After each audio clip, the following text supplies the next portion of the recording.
Takumi suddenly finds himself in an unfamiliar world, standing before a radiant goddess named Nolan. She greets him with a solemn apology, explaining that his arrival was entirely accidental. Normally, when a summoning spell is cast, it selects individuals deemed unremarkable or struggling in their original world. However, Takumi was living a fulfilling life and wasn't supposed to be included. Due to an unforeseen error, he was caught in the summoning alongside others. The true culprit behind this mistake is the Holy Cydonia Empire, which carelessly activated the forbidden spell. Unlike the other summoned individuals who were sent to Cydonia, Nolan intercepted Takumi, recognizing that he wasn't meant to be here. Hoping for an easy solution, Takumi asks if she can simply send him back home. Regretfully, Nolan shakes her head. Outraged by Cydonia's reckless actions, she immediately erased the summoning spell from existence, permanently severing any means of traveling between worlds. This means that Takumi is now stuck here forever. The situation worsens when he learns that the summoning process had actually killed him, leaving him in a disembodied state. As panic sets in, Nolan quickly reassures him. Though returning to Earth is impossible, she can grant him a new body and help him start fresh in this world. Taking responsibility for her role in the mistake, she offers him her divine blessing to ease his transition. With no real alternatives, Takumi accepts the offer, resigning himself to this new fate. Pleased with his decision, Nolan instructs him to open his status screen to check his new life setup. When he does, he's startled to discover that she's giving him the body of a 17-year-old despite his real age of 40. Nolan brushes off his concerns, telling him to focus on the bigger picture, choosing his new profession. She explains that there are two primary job categories: combat-focused roles like swordsman, knight, or hunter, and production-based roles suited for crafting and trade. Uninterested in the dangers of battle, Takumi opts for a production job. Nolan then embeds the profession into his very being, adding several extra blessings before sending him off without much guidance. Takumi crash lands in a dense forest, groaning as he pulls himself up. Stumbling to a nearby river, he catches sight of his reflection and is taken aback. His body is entirely different, youthful, and free of the ailments he once had. Determined to adapt, he checks the bag Nolan left him, finding essential supplies like food and money, at least ensuring he won't starve immediately. Curious about his abilities, he brings up his status screen and is surprised by the impressive range of skills Nolan granted him. One that immediately stands out is elemental magic. Eager to experiment, he raises his hand and calls out, "Water Ball." Instantly, a sphere of water forms in his palm. Testing the other elements yields equally effortless results. With his newfound power secured, Takumi contemplates his next move and decides to set out for the nearest village. As Takumi walks along the forest path, he notices a peculiar stick lying on the ground. Something about it stands out, so he activates his appraisal skill. The result surprises him. It's treatwood, a rare material harvested from wood-based monsters, commonly used to craft magic staves and weapons. Seeing an opportunity, Takumi decides to test his modeling skill and shapes the wood into a spear. The material is surprisingly easy to work with, giving him confidence in his crafting abilities. Encouraged, he scans the area for other useful resources and quickly discovers an abundance of plants. Not wanting to waste the opportunity, he spends the next hour gathering them. However, as his collection grows, he realizes his bag is far too small to hold everything. Just as he starts considering what to leave behind, it dawns on him he has an item box skill. Activating it, he effortlessly stores all the plants, relieved that he won't have to abandon anything. Suddenly, a scream pierces the quiet forest. Moments later, a frantic little girl bursts through the undergrowth, rushing straight toward him. Her eyes are wide with fear as she pleads for help, explaining that something is chasing her. Takumi barely has time to react before a monstrous, horned rabbit emerges from the bushes, charging straight at him with terrifying speed. Instinct takes over, and in his panic, he thrusts his newly crafted spear forward. To his shock, the weapon pierces the rabbit's skull, killing it instantly. He stares in disbelief, unable to comprehend how a beginner like him could take down such a beast. His first thought is that this must be the work of Lady Nolan's blessing. In reality, it was nothing but sheer luck. However, his accidental victory triggers an unexpected consequence. He's automatically assigned the title of warrior, much to his dismay. Takumi groans, having wanted to avoid combat entirely, but there's no time to dwell on it. Turning his attention to the girl, he checks if she's hurt. She introduces herself as Molly and reassures him that she's fine, explaining that she had been gathering herbs but wandered too far from Boar Village, only to be attacked. The mention of a village excites Takumi, and he quickly asks if she can take him there. Molly happily agrees, but then gestures to the slain rabbit, mentioning that its meat is considered a delicacy. Not wanting to waste it, Takumi stores the carcass in his item box. The moment he does, realization hits. He just used a rare storage ability in front of Molly, something he had intended to keep secret. Too late to take it back, he resigns himself to the slip-up and follows her toward the village. Meanwhile, in the distant empire of Cydonia, the other summoned individuals have just arrived, utterly bewildered. Though unharmed, they have no clue where they are or why they've been brought here. Their confusion is interrupted when a regal-looking woman approaches them, addressing them as heroes. She informs them that they are no longer in their original world and have been summoned to fulfill an important role, defending the realm. Introducing herself as Empress Elizabeth of Cydonia, she carries herself with an air of authority, but something about her immediately feels off. Unease spreads among the summoned group, and one individual, Ain, suddenly experiences a strange sensation. Thanks to a unique skill granted by Nolan, she possesses the blessing of revelation, an instinctual ability that guides her toward the truth. Right now, her gut is screaming one thing: Elizabeth cannot be trusted. Back in Boar Village, Takumi arrives alongside Molly, where her parents rush out to greet them. Relieved that their daughter is safe, they express their heartfelt gratitude. Her father, a broad-shouldered man, introduces himself as Bunga, while her mother, a warm-faced woman, introduces herself as Martha. Bunga and Martha express their admiration for Takumi, assuming he must be a responsible and capable person to have traveled such a long distance alone. Seizing the opportunity, Takumi asks if he could stay in the village for a while, explaining that he has nowhere else to go. The couple warmly welcomes him, though they admit that Boar Village doesn't have an inn or any available lodging. However, they offer a solution: the villagers can build him a house. Word quickly spreads, and soon the entire village gathers around an empty plot of land, eager to help. Wanting to contribute, Takumi decides to use his earth magic to flatten the ground for the foundation. It's his first time casting magic on such a large scale, and the strain nearly causes him to pass out from mana depletion. Despite his exhaustion, the villagers are amazed by his ability, reassuring him that there's nothing to worry about. With the foundation set, the villagers work through the night, and by morning, Takumi's house is complete. Once settled in, he wastes no time making furniture, using his carpentry, blacksmithing, and sewing skills to craft everything he needs. But there's something else on his mind: alchemy. The village blacksmith, Boran, had given him various ores, and Takumi is eager to test his alchemy skill by extracting the metals. Among his haul, he finds iron ore, silver ore, copper ore, and even some magic iron ore. He starts with iron, attempting to refine it into an ingot. Normally, this would require a large furnace and hours of labor, but thanks to alchemy, he does it instantly. However, the process consumes a significant amount of mana, something he hadn't accounted for.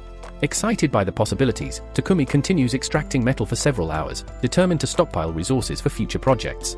Unfortunately, his enthusiasm blinds him to his own limits. When Molly arrives to bring him dinner, she opens the door only to find him collapsed on the floor, completely drained. Panicked, she rushes to get her parents. Fortunately, Bunga and Martha administer a recovery potion just in time, restoring his strength. Though eager to resume his experiments, Takumi is forced to promise them he won't push himself to the brink again. Over time, he extracts a stockpile of iron, copper, and even a bit of gold, allowing him to craft various tools and weapons. Eager to improve his smithing, he spends time with Boran at the forge, learning the finer points of weapon making. His first blade turns out exceptionally well, and once Boran finishes crafting the sheath, it will be complete. With his blacksmithing skill now at level 40, Takumi decides to shift focus to a new endeavor: alchemy-based potion making. Approaching Bunga, he asks if he can borrow a couple of potions. Bunga agrees without hesitation, but warns that the ones he has are basic and may not be particularly useful. Takumi assures him that's fine, explaining that he just needs a sample to use as a template. He plans to craft his own potions using the herbs he gathered from the forest. Impressed by Takumi's initiative, Bunga not only offers his full support but even promises to buy some potions once the first batch is ready. Takumi expresses his gratitude to Bunga and, with a basic potion in hand, starts crafting his own variation. He carefully selects hillcock leaves and water, meticulously following his process. Once complete, he pours the mixture into a glass jar and compares it with the potion Bunga provided. Both share a blue hue, but Takumi's version is noticeably more vibrant, almost radiating traces of magic. Despite its promising look, he's unsure if it's a success. Testing it for safety is necessary, but the thought of potentially poisoning himself makes him hesitate. To build up resistance, he consumes various questionable substances, pushing his limits until he's on the brink, then uses healing magic to recover. After hours of this reckless experiment, he feels absolutely awful. However, there's an upside: repeatedly purging toxins grants him the purification skill, which will certainly prove useful later. As he regains his strength, a noise catches his attention. Turning around, he finds a massive boar staring him down. The beast is clearly aggressive, so he readies his spear. However, when the boar charges, his weapon snaps on impact, leaving him defenseless. Desperate, he unleashes every magic skill he possesses, but nothing seems to faze the creature. Just when things couldn't get worse, he spots a venomous spider creeping toward him, ready to strike. Realizing he's completely cornered, he braces for the worst, only for the spider to unexpectedly attack the boar instead, disrupting its charge and saving him. The boar refuses to back down and resumes its attack, giving Takumi little time to think. Physical attacks have failed, but there's still one strategy left. As the boar rushes at him once more, he leaps into the air and, at the moment of impact, uses his alchemy skill on the boar's skull, breaking it down at a fundamental level. His quick thinking allows him to survive. Now safe, Takumi turns his attention to the spider that unknowingly aided him. The creature is in bad shape after taking a hit from the boar. Feeling a sense of gratitude, he heals it to prevent it from dying. Just as he prepares to head back to the village, a notification appears: he has successfully tamed the spider. This surprises him, as he didn't think taming a spider was even possible. Initially hesitant to bring it along, given that spiders are considered dangerous monsters, he ultimately gives in when it looks at him with large, innocent eyes. Accepting it as his companion, he names her Maple. Upon returning to the village, Takemi proudly presents the slain boar. The villagers are already impressed, but their astonishment grows when they see the poisonous spider he has tamed, something unheard of. Awed by his achievements, they celebrate his feat. Putting that aside, Takemi suggests that the village share the boar's meat, as he alone can't consume it all. That evening, a grand feast is held in his honor. As the festivities continue, Bunga approaches Takemi with valuable leftovers from the boar, advising him to sell them in the nearby city of Bolton. With that in mind, Takemi sets his sights on Bolton as his next destination. Meanwhile, far away, the goddess Nolan observes Takemi with keen interest, pleased with his progress. Another goddess, intrigued by Nolan's actions, questions her intentions. She notes that Nolan has provided Takemi with a special body, an exceptional blessing, and even sent him back a full year before Sidonia's summoning spell activated. Curious about the reasoning behind such generosity, she asks what Nolan hopes to gain. But Nolan merely smiles and replies that she has no ulterior motive, she simply follows what she believes to be the right path. The following morning, Takemi wakes up to find himself bound to his bed, quickly realizing Maple is the culprit. Maple sheepishly admits that she has been feeling lonely due to Takemi's recent business and just wanted his attention. Reflecting on this, Takemi acknowledges that he has been so preoccupied with work that he has neglected spending time with Maple. Wanting to make amends, he takes the day off to be with her, which fills her with joy. Just then, Martha enters with a meal for Takemi and notices the odd situation. Though she suspects something unusual, Takemi reassures her that it's not what it seems. Martha accepts his explanation but can't help but admire the silk Maple produced, formulating a plan to make use of it. Later that day, Martha successfully crafts a garment from the silk, drawing admiration from the village women, who are enchanted by its luxurious texture. Takemi is surprised to learn that spider silk is highly valued and typically only accessible to nobility. Martha asks Maple if she can produce more, but the process is slow and tedious, meaning Maple won't have much time to spend with Takemi. Though a bit disappointed, Takemi understands and shifts his focus back to his responsibilities. It has now been about a month since Takemi arrived in the village, and he has plans to travel to the city to study alchemy. However, he finds it difficult to say farewell after forming close bonds with the villagers. Wanting to refine his blacksmithing skills before he departs, he visits Boren at the forge. Together, they craft a well-fitted chest plate and a pair of steel-toed boots. Boren notes that the boots could serve as a useful weapon if needed, but Takemi quickly clarifies that he has no intention of engaging in combat, as his focus remains on alchemy. Shortly after, Bunga arrives and expresses relief that Takemi's armor is finally ready. Despite his happiness, he admits he will miss Takemi but understands that moving to the city is a logical step for him to expand his business. A trader from Bolton is expected in a few days, and Bunga has arranged for Takemi to travel with him. Though saddened by his departure, the villagers support his decision and encourage him to prepare. Grateful, Takemi thanks them and heads home to begin packing. On the way, he encounters Martha carrying a bucket of discarded meat. Curious, he asks about it, and she explains that it's from a horned rabbit caught by Bunga. The innards, while considered a delicacy, require special processing to remove potential health risks, something the village lacks the means to do. To prevent illness, she intends to dispose of them. However, Takemi offers a solution by purifying the meat using magic, making it safe to eat. While thankful, Martha is equally astonished that Takemi possesses light magic. She warns him to be discreet about this ability when he leaves, as few people can use such magic, and revealing it could attract unwanted attention. Taking her word seriously, Takemi resolves to be cautious. Before his departure, Takemi decides to use his abilities to benefit the village. Utilizing earth magic, he constructs a sturdy brick wall to enhance security. Additionally, he installs a water pump and other practical amenities, significantly improving their quality of life. By the time the trader arrives, the village has undergone such a transformation that it is nearly unrecognizable. Bunga greets the merchant, Peck, and proceeds to finalize a trade agreement. Takemi approaches, ready to depart, as Payek has already heard much about him from Bunga.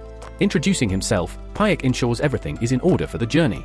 Takemi reassures them he hasn't forgotten anything, but he has something to give. Taking out a potion, he hands it to Bunga, mentioning that he left around 100 bottles at Bunga's house for emergencies. He wants Bunga to use them for healing when necessary. Payek, amazed by the potion's quality, asks to examine it closely. After inspecting it, he confirms that it's of superior quality. Soon, the villagers gather to bid farewell. Peck decides to wait until the goodbyes are finished before setting off. Molly says goodbye to Maple, who rests inside Takemi's bag, while Martha gifts him an outfit crafted from maple silk, made by the village women. Deeply touched, Takemi expresses his gratitude, thanking them for their kindness despite knowing him for only a short time. As he climbs into the carriage, the villagers give him a heartfelt send-off, assuring him that he will always have a place among them. As Takemi and Payek set out for Bolton, Payek comments on how much the villagers care for him. Even those in the carriage sense that Takemi was cherished like family. The emotional farewell moves Heath. Along the way, the other travelers heading to Bolton introduce themselves. The blonde-haired man is Heath, the redhead is Real, and the quiet one is Bogger. They belong to a C-rank party called Lion Fang, tasked with serving as Payek's bodyguards. However, the region has been peaceful, leaving them with little to do. Real notices Takemi clutching his bag tightly and asks if he's carrying something valuable. Takemi explains that his pet, a killer spider, is resting inside. The group is stunned that he managed to tame such a dangerous creature. Real insists on seeing the spider, but comes across as overly eager. Maple responds by headbutting him in the face. Takemi quickly apologizes, but the others assure him it's unnecessary, Real deserved it. Heath even jokes that Maple might develop a fear of humans after meeting Real. However, Maple seems to take a liking to Bogger instead. As everyone admires Maple, Payek calls Takemi to the front to discuss the potion. He asks if more are available, as he would like to purchase some. Takemi has no issue selling them, but before they can continue the discussion, the horses suddenly stop, trouble ahead. A horde of goblins surrounds the carriage, preparing to attack. Though dangerous, the group is eager for action. They assure Takemi and Payek to stay back and leave the battle to them. With about 20 goblins in the area, the adventurers leap into action. Real shoots them down from a distance with his bow, while Bogger and Heath engage in close combat with a mace and axe. The battle is over quickly, with the goblins defeated. Afterward, the group retrieves the magic stones from the creatures before returning to the carriage. The journey continues for 3 days until they reach Bolton.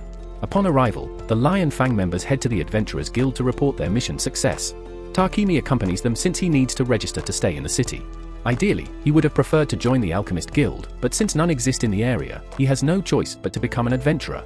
Hans, the receptionist, explains that the Adventurer Guild card serves as identification. To keep it active, Takemi must complete at least one simple quest per month. Takemi proceeds with registration, also introducing Maple as his pet. Once the formalities are complete, he visits PEX Trading Company to arrange a deal for his potions. He has about 100 bottles of 3 different types, all of exceptional quality. Payek offers to purchase healing and stamina potions for 10 silver coins each, while mana potions fetch a higher price of 50 silver coins. Takumi does a quick calculation and realizes he would be making over 7 million yen. The amount seems excessive to him, but Payek clarifies that an experienced producer with an established reputation could earn even more. Since Takumi plans to pursue potion making in the city, Payek suggests that he look for a house with a built-in workshop for convenience. This makes Takumi realize that he hasn't even thought about where he would live after reaching the city. Wanting to help, Payek calls for his assistant, Thomas, to show Takumi a suitable property within his budget. However, when Takumi arrives at the location, he is surprised to find what appears to be a mansion, leading him to believe it's out of his price range. Thomas reassures him that the property is surprisingly affordable and even adds that there are no ghosts haunting the place. Spotting the attached workshop, Takumi seriously considers the purchase, as it would perfectly suit his needs. With the earnings from his potion sales, he realizes he has enough to afford it. After some thought, he tells Thomas he will take the mansion. Thomas is pleased with the decision and promises to begin the paperwork immediately so Takumi can move in as soon as the next day. While strolling through the city, Takumi notices a strong, unpleasant odor. Thomas, recognizing his discomfort, explains that the smell comes from the sewers. The wealthier residents rely on magical purification devices to clean their sewage, but the main city sewers lack such conveniences.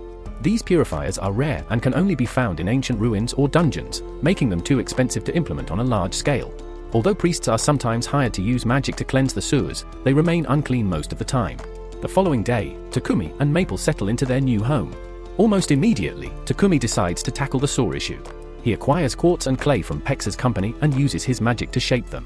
By combining fire magic with space-time magic, he accelerates the baking process. However, after working for a while, he completely exhausts his mana and has to replenish it with mana potions. Despite the fatigue, he successfully completes his creation, a modern toilet. Just as Takumi finishes, he hears Payek shouting from the living room. Rushing over, he finds Payek completely wrapped in maple silk, immobilized from head to toe. Confused, Takumi asks Maple why she did this, and she explains that she thought Payek would find it amusing. To her credit, the silk's soft and soothing texture has put Payek to sleep, though it was certainly an unexpected experience.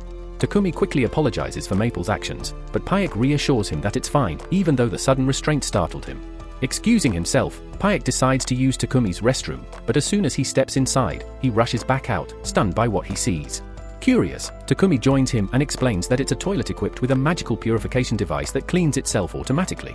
Essentially, once a person finishes using it, the purification magic breaks down waste into harmless inorganic material, which is then flushed away.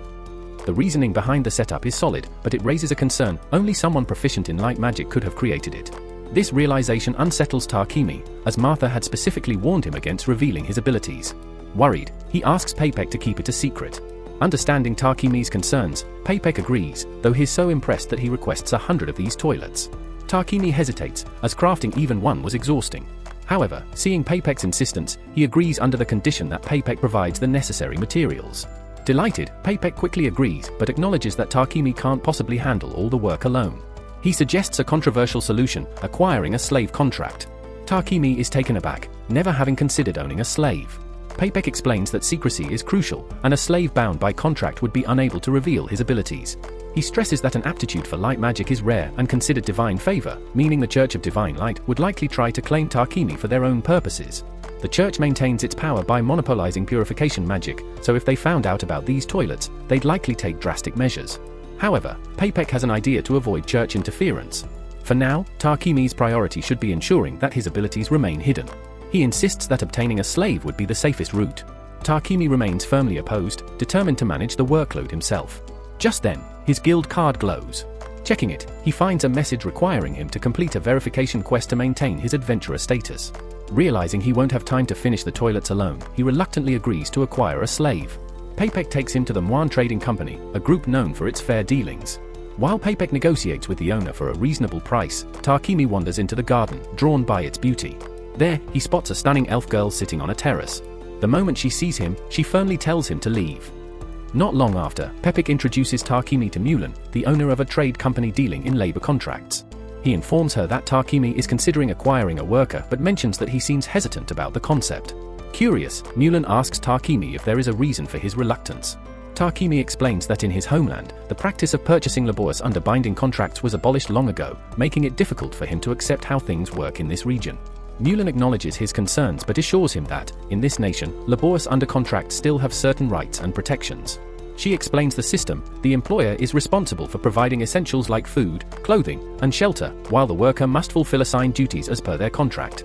A key clause prevents either party from causing lethal harm to the other. Takemi finds this setup somewhat reassuring, as it makes the arrangement feel more like structured employment with clear regulations. Mulan further elaborates on the different types of labor contracts. Some workers enter these contracts due to debt, remaining bound until they repay what they owe. More permanent contracts, however, are usually given to those who were convicted criminals or captured in war, offering them an alternative to harsher punishments. However, a significant portion of contracts involve individuals forced into servitude by rogue groups.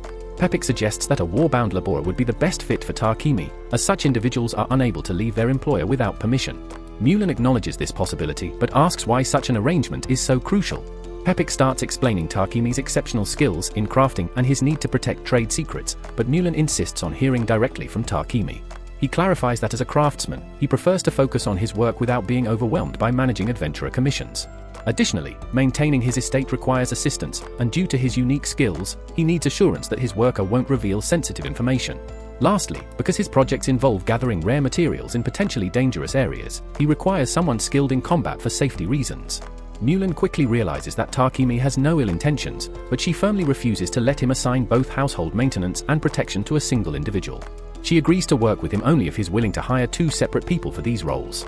With that condition set, she introduces someone ideal for managing his home and calls Maria into the room. Maria, who has been in contract service since childhood, has been extensively trained in literacy, mathematics, and domestic work, making her highly suited for the role. Maria confidently assures Takemi that she is fully capable of handling all aspects of estate maintenance by herself, which eases his concerns. However, noticing that he appears deep in thought, she asks if something is wrong. Takemi admits he's just a little confused. Given Maria's competence and appearance, he wonders why no one else has hired her yet. Maria becomes flustered at the compliment, prompting Takemi to apologize if his comment was inappropriate. After regaining her composure, Maria makes it clear that she will strictly perform her assigned duties and nothing beyond that. Takemi reassures her that he only expects household management from her, yet Maria continues emphasizing the limits of her contract. When she suddenly blurts out that she will not share a bed with him, Takemi, caught off guard, reassures her that his request is entirely professional. With that understanding reached, the discussion moves forward. Takumi asks Maria if she's still willing to form a contract with him, and she eagerly agrees. With the decision made, Milan announces that she will start drafting the contract. However, when it comes to choosing a battle partner, Milan admits that she currently has no one available who meets the necessary criteria. Hearing this, Maria challenges her by pointing out that Sophia is still around. Milan, clearly displeased, sharply tells Maria to return to her room and start packing her belongings. After Maria leaves, Takumi questions Milan about the truth behind Maria's claim. Milan confirms that there is indeed a battle candidate in the building, but warns that Sophia may not be a suitable match due to several complications. She attempts to dismiss the conversation, but Takumi remains intrigued and requests to meet Sophia. Reluctantly, Milan agrees and leads him to her quarters. Upon arrival, Sophia is startled to recognize Takumi as the boy she encountered in the courtyard earlier. Milan then reveals Sophia's background. She was taken as a prisoner of war during the conflict between two nations, Triaria and Yugu, over half a century ago. Takumi is shocked to learn that Sophia is more than 50 years old. Milan explains that the kingdom of Yugu was home to elves, a race with significantly longer lifespans. She further elaborates on why Sophia has struggled to form a contract. She has a noticeable scar on her ears, along with mobility issues in her right hand and left leg. These physical impairments alone make her an undesirable candidate, but in addition, she has lost the ability to wield elemental magic, a defining trait of elves, leading to speculation that she may be cursed. Given these factors, Milan doubts Sophia would be of much help to Takumi. Despite Milan's concerns, Takumi insists on evaluating the situation for himself and requests some time alone with Sophia. Milan hesitates, but eventually agrees and steps out. Once they are alone, Takumi gently lifts Sophia's face and looks into her eyes. Though he dislikes using appraisal magic on others without consent, he decides it's necessary to fully understand her condition. As he examines her status, he is astonished to find that her abilities remain exceptionally high. While her injuries and curse limit her potential, Takumi realizes that if he can restore her, she would be a formidable ally. A short while later, Milan returns and asks if Takumi has reached a decision. Without hesitation, he declares that he will take Sophia. Surprised, Sophia reminds him of her many shortcomings, but Takumi reassures her that he will find a way to fix them, so they won't be a problem. Impressed by his confidence, Milan agrees to entrust Sophia to his care. A few minutes later, Milan finalizes the contract, and they proceed with its execution. Using magic, Milan binds them to the agreed terms, officially sealing the contract. Maria expresses her gratitude to Takumi for choosing her and vows to meet his expectations, while Sophia echoes the sentiment. The group then heads to Takumi's residence. Upon entering, they are immediately met by Maple, who enthusiastically leaps toward him. Instinctively, both Maria and Sophia react with caution, with Sophia preparing to attack. However, Takumi quickly intervenes, explaining that Maple is his pet, a rare and dangerous killer spider. Though confused by the revelation, the two decide to accept it and act as if it is completely normal. Later, Takumi shows them an empty room in his mansion. Sophia and Maria are delighted by the space, and Takumi offers Sophia this room while giving Maria the one next door. The two are stunned that he would grant them personal rooms, but Takumi sees no reason to let the space go to waste. Additionally, he informs them of the large bath and tells them they are free to use it after settling in. Maria is overjoyed as she relaxes in the bath, sharing her excitement with Sophia over Takumi's decision to bring her along. She admits she never thought Mulan would ever part with Sophia, as she had stubbornly refused every offer for decades. For Mulan to entrust Sophia to Takumi, she must have sensed something reliable in him. Sophia acknowledges that Takumi seems considerate, but she remains cautious since they barely know him. During the contract process, she briefly saw Takumi's records and noticed key details, such as his birthplace and family history, were missing, making her suspect he might be hiding something. After finishing their bath, they step outside and are surprised to see Takumi has already prepared dinner. Maria is particularly distressed, as she sees housework as her responsibility, and if Takumi takes care of everything himself, she fears she'll have no role. Takumi reassures her that he only wanted to make her first day easier, but if it helps, he'll let her handle the chores moving forward. He invites them to join him for dinner, but Sophia hesitates, aware that servants traditionally don't eat at the same table as their master. Takumi understands her concerns but tells her he dislikes rigid customs like that. Continuing on the topic of tradition, he mentions he isn't fond of being called master constantly and suggests they simply use his name. Maria accepts this easily, but Sophia is unsure and asks if it's an order. Takumi clarifies that he won't force her to do anything that makes her uncomfortable. The next day, Takumi heads to PEX Trading Company to retrieve a package he had ordered. The shopkeeper, Papex, assures him it's securely wrapped but warns him to be cautious while carrying it. On his way back, Takumi notices a nearby church and steps inside, kneeling in prayer to Nolan. He expresses his gratitude for the abilities she granted him, as they've been invaluable, but there's something he's been curious about. In his time here, he has learned that the Holy Empire of Cydonia dictates religious doctrine, yet Nolan seems to oppose them. As he contemplates this, he suddenly hears Nolan's voice and sees her appear before him, catching him off guard. She explains that she responded to his prayer and wanted to have a conversation. Addressing his question, she reveals that she does not support Cydonia because they disregard her true teachings. She explains that this world has two major faiths, the Church of Creation, which has remained devoted to her, and the Church of Divine Light, which operates independently and acts without her guidance. The Cydonia Empire has even waged crusades to spread their beliefs by force. Throughout all of this, Nolan chose not to interfere, as she had no interest in human conflicts. Takumi, unimpressed, points out that her inaction was a serious mistake, as Cydonia was able to complete the summoning ritual that brought him here simply because she failed to intervene in time. Nolan acknowledges this, but reminds him that she granted him powerful blessings as compensation. However, there is something important she must tell him. While most of the gifts she bestowed will remain with him permanently, one will eventually fade. The extraordinary good fortune he has been experiencing will not last forever. She had unknowingly given him an easy introduction, surrounding him with kind and supportive individuals. However, that phase was coming to an end, and soon he would cross paths with those who harbored ill intentions. From this point forward, the consequences of his choices would rest entirely on him. Shortly after returning home, Takumi stumbles over Maple, who enthusiastically greets him. Sophia and Maria rush to check on him, but when Sophia reaches for the package he brought, he quickly tucks it away in his item box to prevent her from touching it. He then informs them that he'll be occupied in his workshop for a while and requests not to be disturbed. Sophia, noticing that the package is wrapped in high-grade magical paper, grows wary, suspecting it might contain something dangerous. Unable to shake off her concerns, she secretly follows Takumi into his workshop. What she witnesses leaves her deeply unsettled. He dips a knife into poison, deliberately cuts himself, and immediately heals the wound. His actions appear strange and alarming. When Takumi absent-mindedly mentions Maria's name during his experiment, Sophia's unease deepens, leading her to suspect that he might have harmful intentions toward Maria. Acting on impulse, she attempts to attack him, but exhaustion overwhelms her, and she collapses on top of him instead. Takumi quickly checks her status to understand what's wrong and realizes she is suffering from severe exhaustion, likely due to her curse.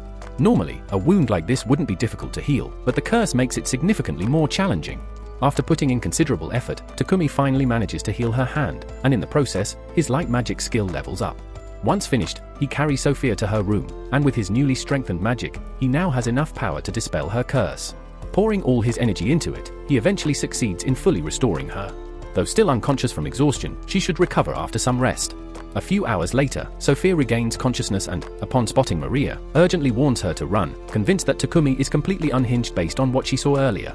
Maria, however, remains confused by Sophia's reaction and is more certain than ever that Takumi has a good heart. To prove her point, Maria holds up a mirror for Sophia, revealing the transformation. Stunned, Sophia realizes that her body has been fully healed and her magic completely restored. Determined to understand the truth, she steps outside to confront Takumi. He calmly confirms that he successfully lifted her curse, explaining that it required significant pain and effort to enhance his abilities, but reassures her that she shouldn't feel indebted. After all, he had promised to help her. As Sophia absorbs his words, she realizes how gravely she had misjudged him. Overwhelmed with gratitude for his selflessness, she kneels before him and solemnly pledges to serve him with unwavering loyalty for the rest of her life. The next morning, Takumi heads to the library in search of information about alchemy, only to find that the entire collection contains just 4 books on the subject. Confused, he wonders why alchemy isn't more commonly practiced, given how straightforward it seems. However, the reality is far different. Alchemy is incredibly complex. The few books available are written in an ancient language, and the only reason Takumi can understand them at all is thanks to the blessing Nolan granted him, which allows him to comprehend every language in this world. Later that day, Takumi, Maria, and Sophia complete a large batch of toilets. While there are still many more to make, they've been making steady progress. Since he won't be working on toilets for a while, Takumi figures he can take a break. Maria, curious about his plans, asks what he intends to do next. Takumi explains that he's planning a journey in the near future. His main goals are to search for alchemy ingredients, experience the unique sights of the world, and possibly explore some ruins along the way. He has already decided that Sophia will accompany him as a bodyguard, which means he'll need Maria to stay behind and take care of the mansion. Maria, however, isn't happy with the idea. She asks if she can join him on his travels, but Takumi hesitates. The journey is likely to be dangerous, and since he hired Maria primarily to maintain the mansion, bringing her along would defeat the purpose of having a maid. While she understands his reasoning, the thought of being left alone makes her feel lonely, and she pleads with him to reconsider. Takumi feels guilty about leaving her behind, so before deciding, he chooses to check something. He places a hand on Maria and uses appraisal to examine her stats. To his surprise, Maria's abilities are quite impressive. She's not overwhelmingly strong, but is certainly capable of holding her own in a fight. With that in mind, Takumi agrees to let her come along, as long as she is confident she can handle the journey. Sophia then offers to train Maria in magic and combat to make sure she's prepared for any potential dangers, and Takumi likes the idea. He asks Sophia to train him as well, so they can both improve before setting off. Now that Maria has been added to the expedition, Takumi decides it's time to start crafting equipment for everyone. Before beginning, he asks Sophia what kind of weapon she'd prefer. Without hesitation, she lists an extensive arsenal, requesting a long sword, a 2.5-meter spear, a bow, and 2 knives. Given her experience as a seasoned warrior, that level of preparation is no surprise. Maria, on the other hand, isn't as familiar with weapons. While she received basic shortsword training from Milan, she feels that a set of battle knives should be enough for her. However, Sophia points out that relying only on knives would put Maria at a disadvantage due to their limited reach, so she suggests adding a spear to her arsenal. Since Maria doesn't know how to use a spear, Sophia offers to train her in the basics while they prepare for the journey. Takumi begins crafting the weapons, and it doesn't take long for him to complete all the blades. However, the process drains a large portion of his mana, forcing him to drink a mana potion to replenish his energy before continuing. The final step for the blades requires him to enchant them with both attack-enhancing and auto-repair properties, minimizing the need for frequent maintenance. Once that's done, the blades are finally ready.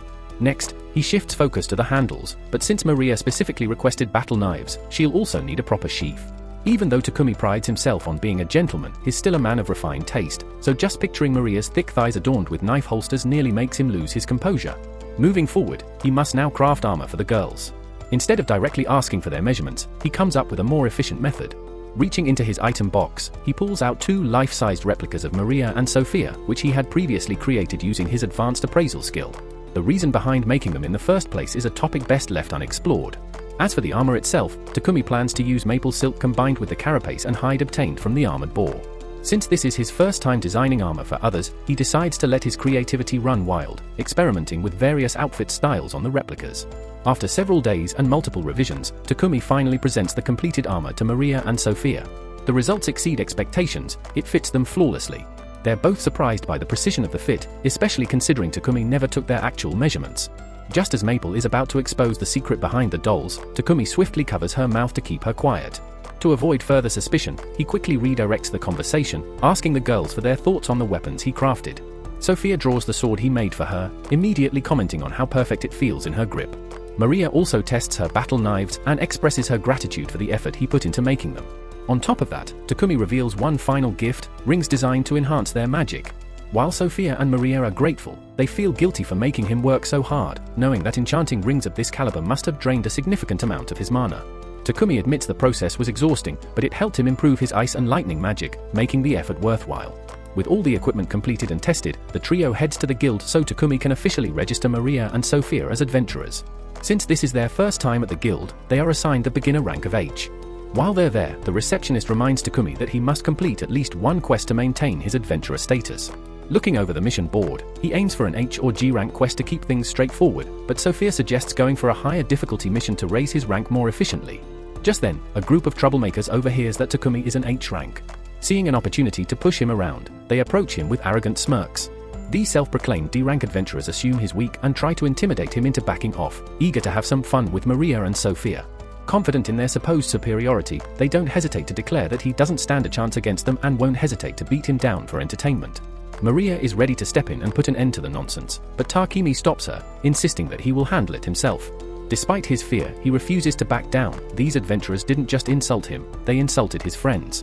The D-rank group is outraged that an H-rank newcomer would dare challenge them, so the burly one takes a swing at Takumi with full force. However, instead of dodging, Takumi stands his ground, letting the punch land. The only problem? The attacker ends up breaking his own hand on impact.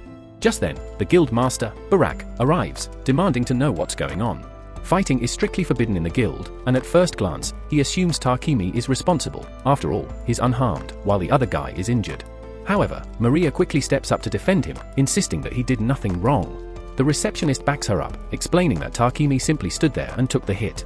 Wanting to get to the bottom of things, the guild master orders the injured adventurer to be escorted out and asks Takumi and his group to follow him.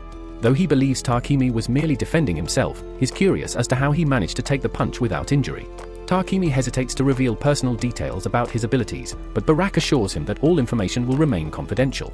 With that reassurance, Takumi explains his technique. The moment the attack was launched, he used his item box to retrieve a small amount of charcoal and coated his body with it. Then, he transformed the charcoal into diamond, reinforcing his body and causing his opponent to break his own hand.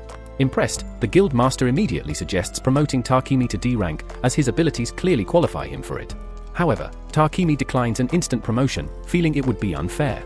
Hans then proposes an alternative. Takumi and his party should take on some difficult quests to earn their promotion properly. Both Sophia and Maria agree with the idea, so Takumi accepts. Their assigned task involves eliminating goblins and kobolds while collecting merle herbs. Upon entering the forest, Maple scouts ahead and warns them of a group of goblins. Sophia swiftly takes the lead, cutting down the first two in a single strike. The remaining two get caught in Maple's web, making them easy targets for Maria and Tarkimi, who swiftly finish them off.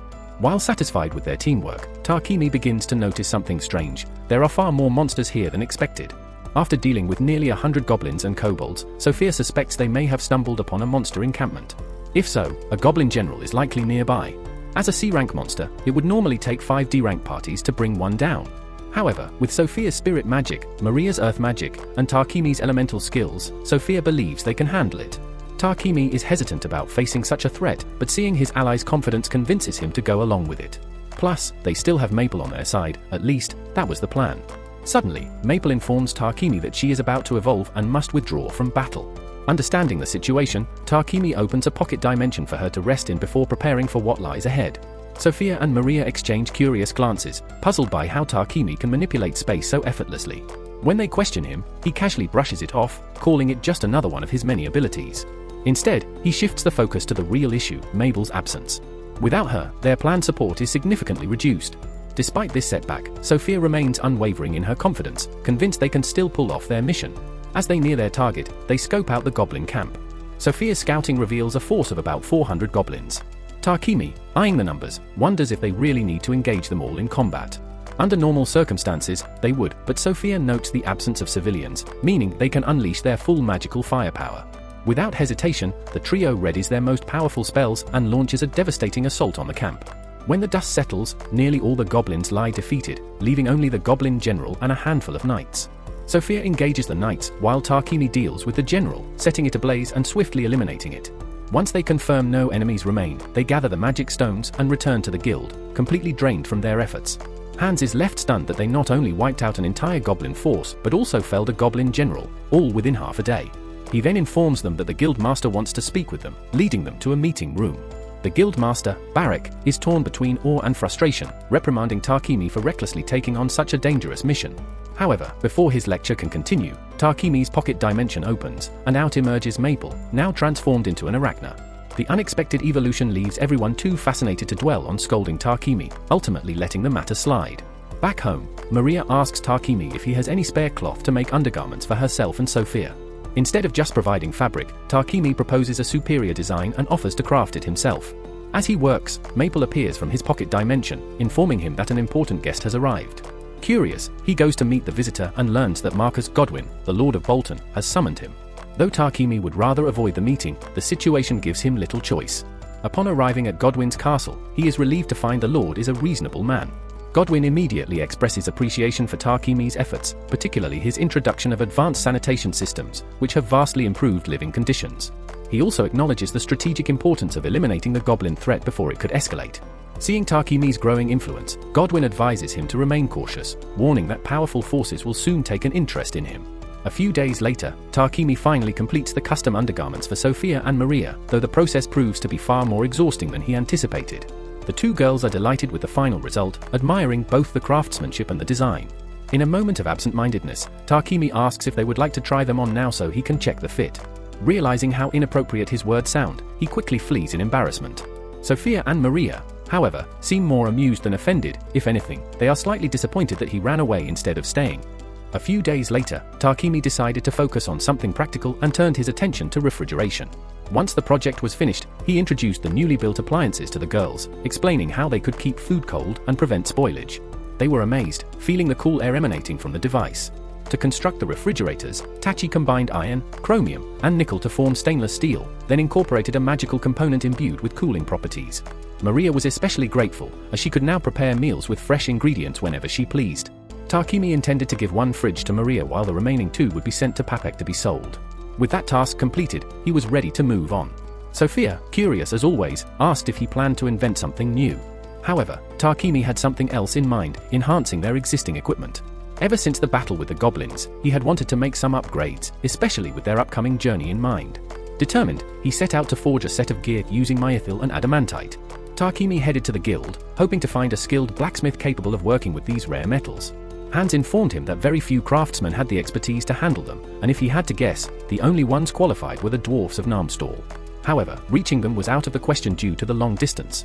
Accepting the difficulty of the situation, Takemi was about to give up when Hans mentioned a city called Horus, located northwest of Barkula. There, he could likely find some myethil and adamantite. The only problem was gaining access to the mines, as only registered Blacksmith Guild members were permitted entry. Fortunately, Hans had an idea to bypass this restriction. Hypothetically, if Takemi accepted a quest to clear out monsters in the mines and happened to discover some myethil along the way, no one would question him extracting the material himself. At that moment, the guild master appeared with a timely request.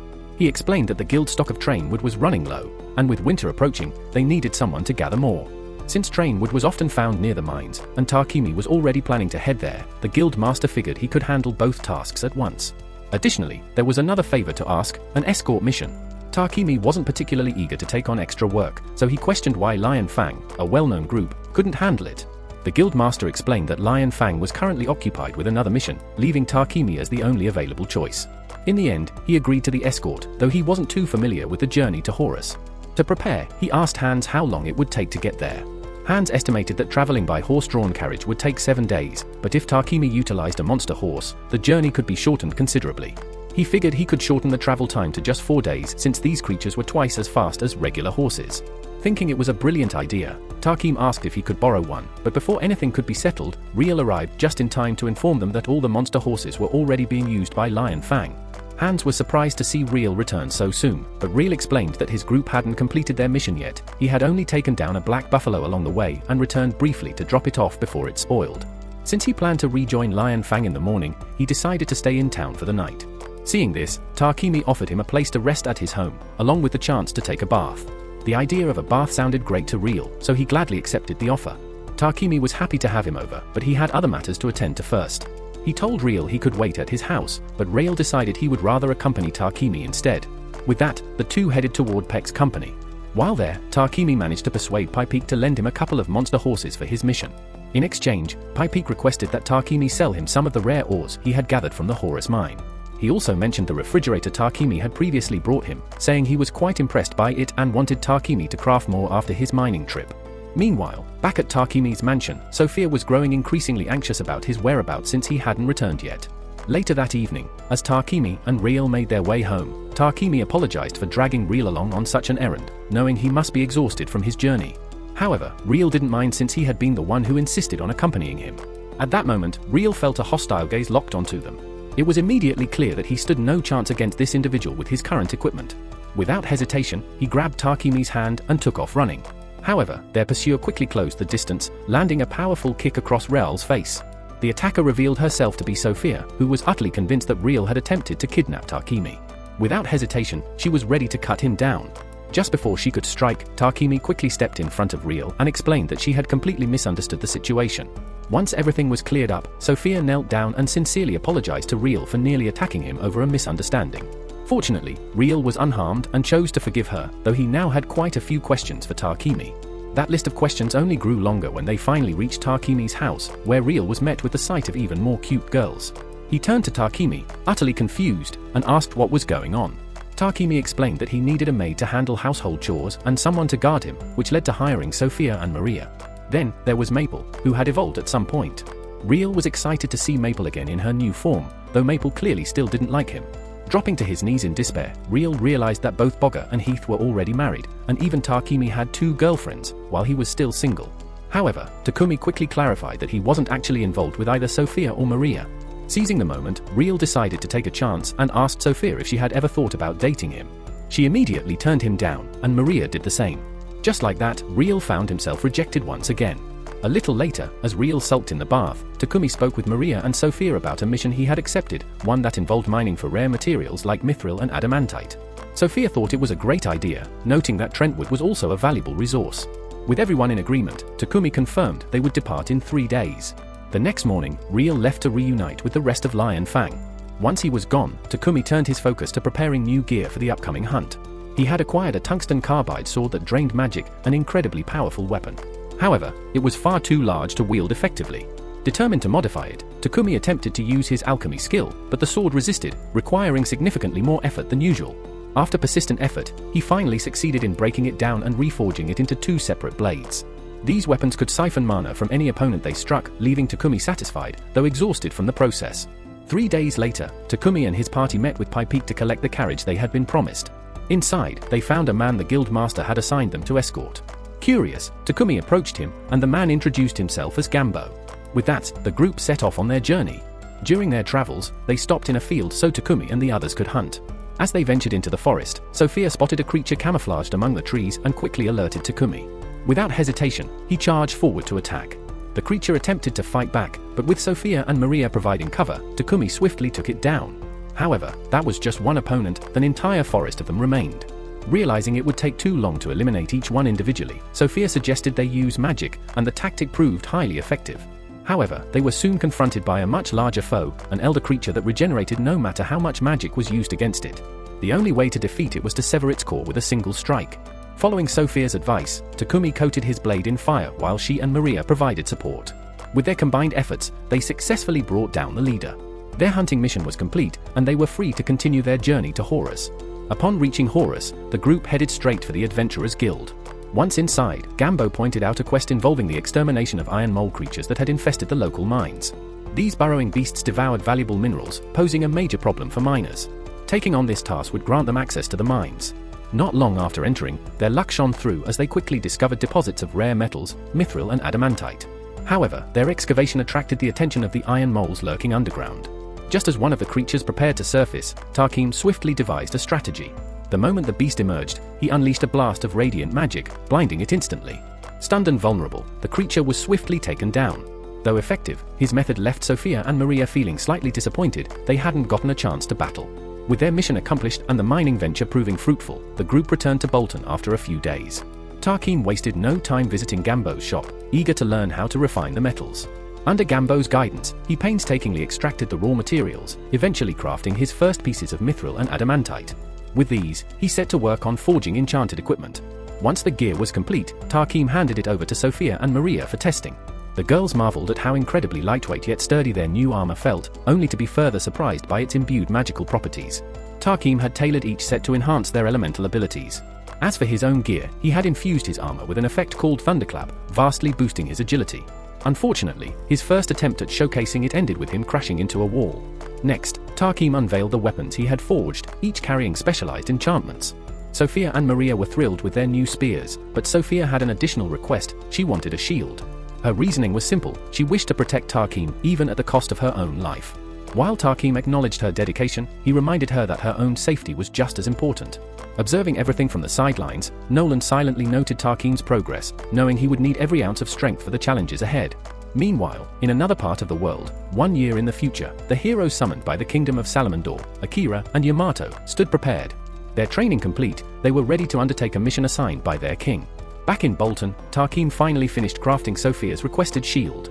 However, seeing how much energy he had poured into his work, she couldn't shake a feeling of guilt. She wished he had an assistant, someone who could lighten his burden. Elsewhere, within the royal capital, a noble received a letter from Cydonia. Rumors of Tarkim's purification magic, particularly in his self-cleaning constructs, had begun to circulate. Though they had yet to uncover his identity, forces were already moving to intervene. Upon discovering the widespread use of purification magic toilets in Barkula, the Church of Divine Light swiftly dispatched a representative to meet with the king. They soon escalated the matter by making an official appeal to the Pope in Cydonia, successfully persuading him to declare that purification magic was a sacred blessing from their deity, one that only their clergy had the right to wield. As a result, they demanded that the king of Barkula relinquish the patent for the purification magic circle. Additionally, they insisted that he disclose the identity of the person responsible for developing these devices. After hearing their demands, the king found them utterly unreasonable and chose to ignore them entirely. The church's envoy was left speechless at the king's outright defiance and, in retaliation, threatened to recall all priests stationed in Barkula back to Cydonia. However, the king remained unfazed and even encouraged them to proceed with their threat. Tarkimi later learned of the king's decision and felt relieved that his work hadn't been betrayed. Still, he couldn't shake a lingering unease over how strongly the king had opposed the Church of Divine Light. If the church turned against Barkula, he didn't want to be the cause of a major conflict. However, Papek reassured him that there was little reason to worry. The Church of Divine Light wasn't the only religious order in the region, the Church of Creation also held a strong presence. Even though the former wielded considerable influence, the latter still had many followers within the country. Their departure wouldn't be a significant loss. Moreover, the Church of Creation provided healing magic freely to those in need, unlike the Church of Divine Light, which charged exorbitant fees for its holy services. Given that the Church of Divine Light operated under Sidonia's authority, Tarquini would need to avoid them moving forward, but that was simply how things were. Papek's reason for visiting Tarquini that day was to relay a request from the king. After previously demonstrating Tarquini's purification toilet and refrigerator, the king had been so impressed that he asked Papek to bring Tarquini to meet him personally. Although Tarquini felt uneasy at the prospect of meeting someone so influential, Papek assured him that the invitation was not a command, he could refuse if he wished. That said, Papek sincerely hoped he would accept, as it would strengthen their company's ties with the royal capital. Tarquini ultimately agreed, and later that evening, he shared the news with Sophia and Maria. He asked if they would be interested in accompanying him to the royal capital of Baccalados. Both were eager to go, so he proposed they depart in a week. However, there was much to prepare beforehand. Since the journey would take approximately 7 days, Maria needed to prepare enough food in advance. Meanwhile, Tarquini planned to spend the time crafting new cloaks for both Sophia and Maria. Takumi recently acquired some dark element magic stones from Payek, which he uses to craft cloaks infused with a perception blocking spell. While this enchantment would be highly advantageous in combat, his main motivation for making them is to ensure Sophia and Maria can move around undisturbed when they reach the royal capital. Later, Sophia and Maria go shopping, browsing through fresh produce. As they pick out fruit, Maria sighs, frustrated by Takumi's lack of self-confidence. Sophia agrees, pointing out that he's quite handsome, possesses outstanding alchemy skills, and has an extraordinary talent for invention. She continues listing his many remarkable qualities with enthusiasm, prompting Maria to notice just how animated Sophia becomes while talking about him. This makes Maria wonder if Sophia harbors deeper feelings for Takumi. Sophia quickly denies having such thoughts, insisting she only admires him as her master, but Maria isn't entirely convinced, she suspects there's more to the story. Meanwhile, back at the town's church, Takumi kneels before a statue of Nolan, offering a prayer. Moments later, a bright light engulfs him, and he suddenly finds himself standing in Nolan's divine realm. She greets him warmly, noting that it has been a while since their last meeting. Aware of his upcoming journey to the royal capital, she playfully remarks that if he's here seeking a blessing, he should have at least brought her an offering. Takumi clarifies that he actually came to ask some questions. The Church of Divine Light worships a deity named Anot, so he wants to know if there truly is another goddess aside from Nolan. Without hesitation, Nolan asserts that she is the one and only true goddess in this world. If that's the case, Takumi then questions what Anot actually is. Nolan, unwilling to reveal too much, simply tells him he'll learn the answer in due time. Taking this opportunity, Takumi also asks about the other heroes summoned alongside him. 10 months have passed since he arrived in this world, and considering how significant a hero summoning would be, he finds it odd that no one has mentioned it. After a brief pause, Nolan admits the truth: when she summoned him, she altered time slightly, sending him 1 year into the past. In other words, the other heroes technically haven't even arrived yet, their summoning will take place in a few more months. Takumi is taken aback and asks why she went through the trouble of sending him back in time. However, before he can get an answer, Nolan abruptly ends the conversation, saying his time is up. She also reminds him to bring sweets as an offering the next time he visits. As Takumi protests, Nolan playfully chops him on the head, sending him crashing back to the mortal realm. Tarquini slowly regains consciousness on the church floor, reflecting on how Nolan seemed to avoid answering his questions about the other heroes. Still, since he has no intention of getting involved with them, he decides it doesn't matter. He then returns home to complete the cloaks he had been designing for the girls. Once finished, he hands them to Maria and Sophia, who are thrilled with the designs. Their excitement brings him a sense of satisfaction, but there's still another project he wants to complete before their journey. Taking both girls to his workshop, he unveils his latest plan, a custom-built carriage. With all their recent traveling, he figures it would be much more convenient to have a reliable means of transport rather than constantly borrowing one. However, while he can build the carriage himself, he still lacks a horse to pull it. He considers renting one from the guild, but Maria quickly dismisses the idea. Instead, she suggests they capture one themselves. The Forest of Death outside Bolton is filled with creatures, and if they search long enough, they might find a unicorn or a drake horse, both of which would be far superior to a standard mount. Maria, in particular, seems eager about the hunt, though Tarquini has some reservations. Before long, they set out in search of a steed. As they venture into the dense forest, Tarquini turns to Sophia, asking if drake horses are truly as fast as she claims. She nods, explaining that they possess unmatched speed, endurance, and durability compared to regular monster horses. While they resemble ordinary horses, they have thick dragon scales along their bodies and a massive rhino-like horn, making them easy to identify. Just as she finishes speaking, Maple calls out, urging them to move faster so they can find one quickly. Her energy is boundless, mostly due to her excitement over getting a new companion once Tarquini forms a familiar contract with a horse. Before they can advance further, Sophia suddenly stops, sensing danger. In an instant, a bush wolf bursts from the undergrowth, but instead of attacking, it sprints past them. Tarquini smirks, pointing out that their anti-perception cloaks are working perfectly, preventing the creature from noticing them. While Sophia is impressed by their effectiveness, she suggests removing them for now so they can engage in combat. A few moments later, after taking off the cloak, Sophia swiftly cuts down a boar with a single strike. Maria is pleased, as she can prepare the meat for their journey. However, Maple grows impatient, urging everyone to hurry. Just then, Takemi notices a fallen tree nearby, perfect material for his carriage. Deciding not to waste the opportunity, he and Sophia prepare to cut it up. Now that Maria is occupied with preparing the meat and Takemi is engrossed in examining the tree, Maple grows restless and decides to venture ahead on her own in search of a horse.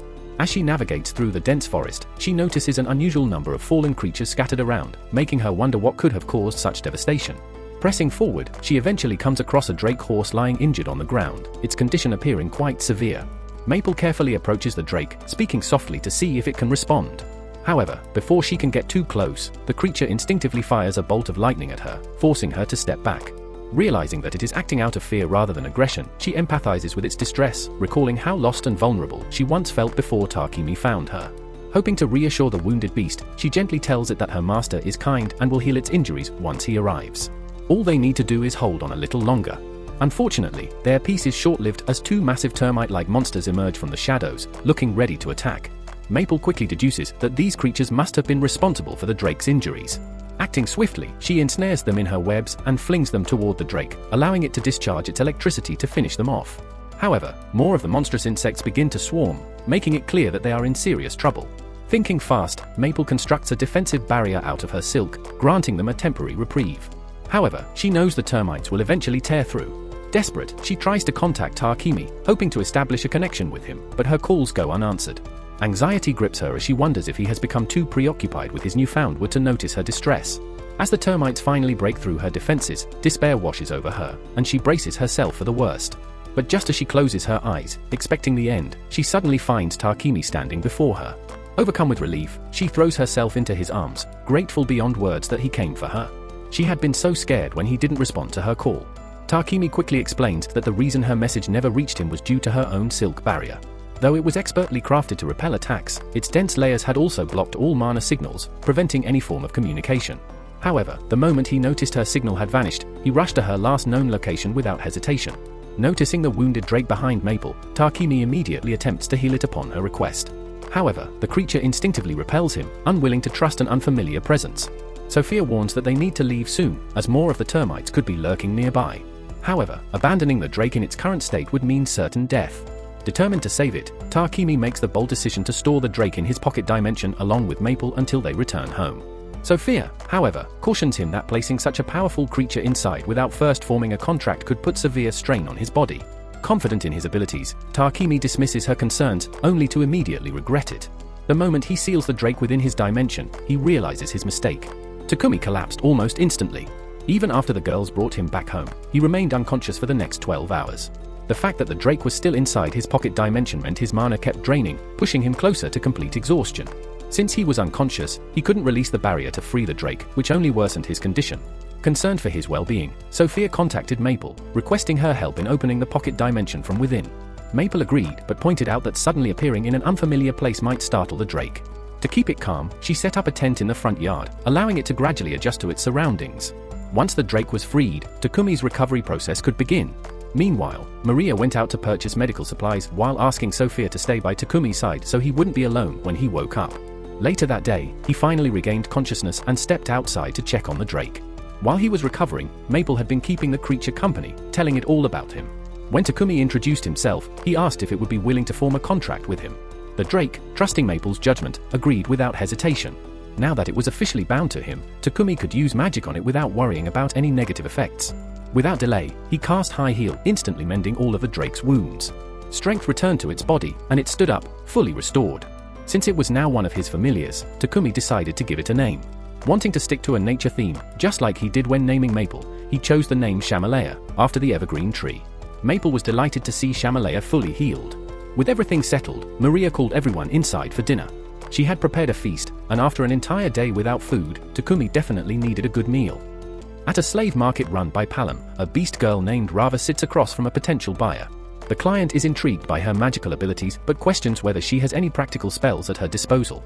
Rava admits that she hasn't yet mastered any useful magic but promises to train diligently to meet his expectations. However, the man ultimately decides against purchasing her, explaining that he needs someone who can assist him immediately rather than waiting for her to develop her skills. After the client leaves, Rava apologizes to Palom for yet another rejection.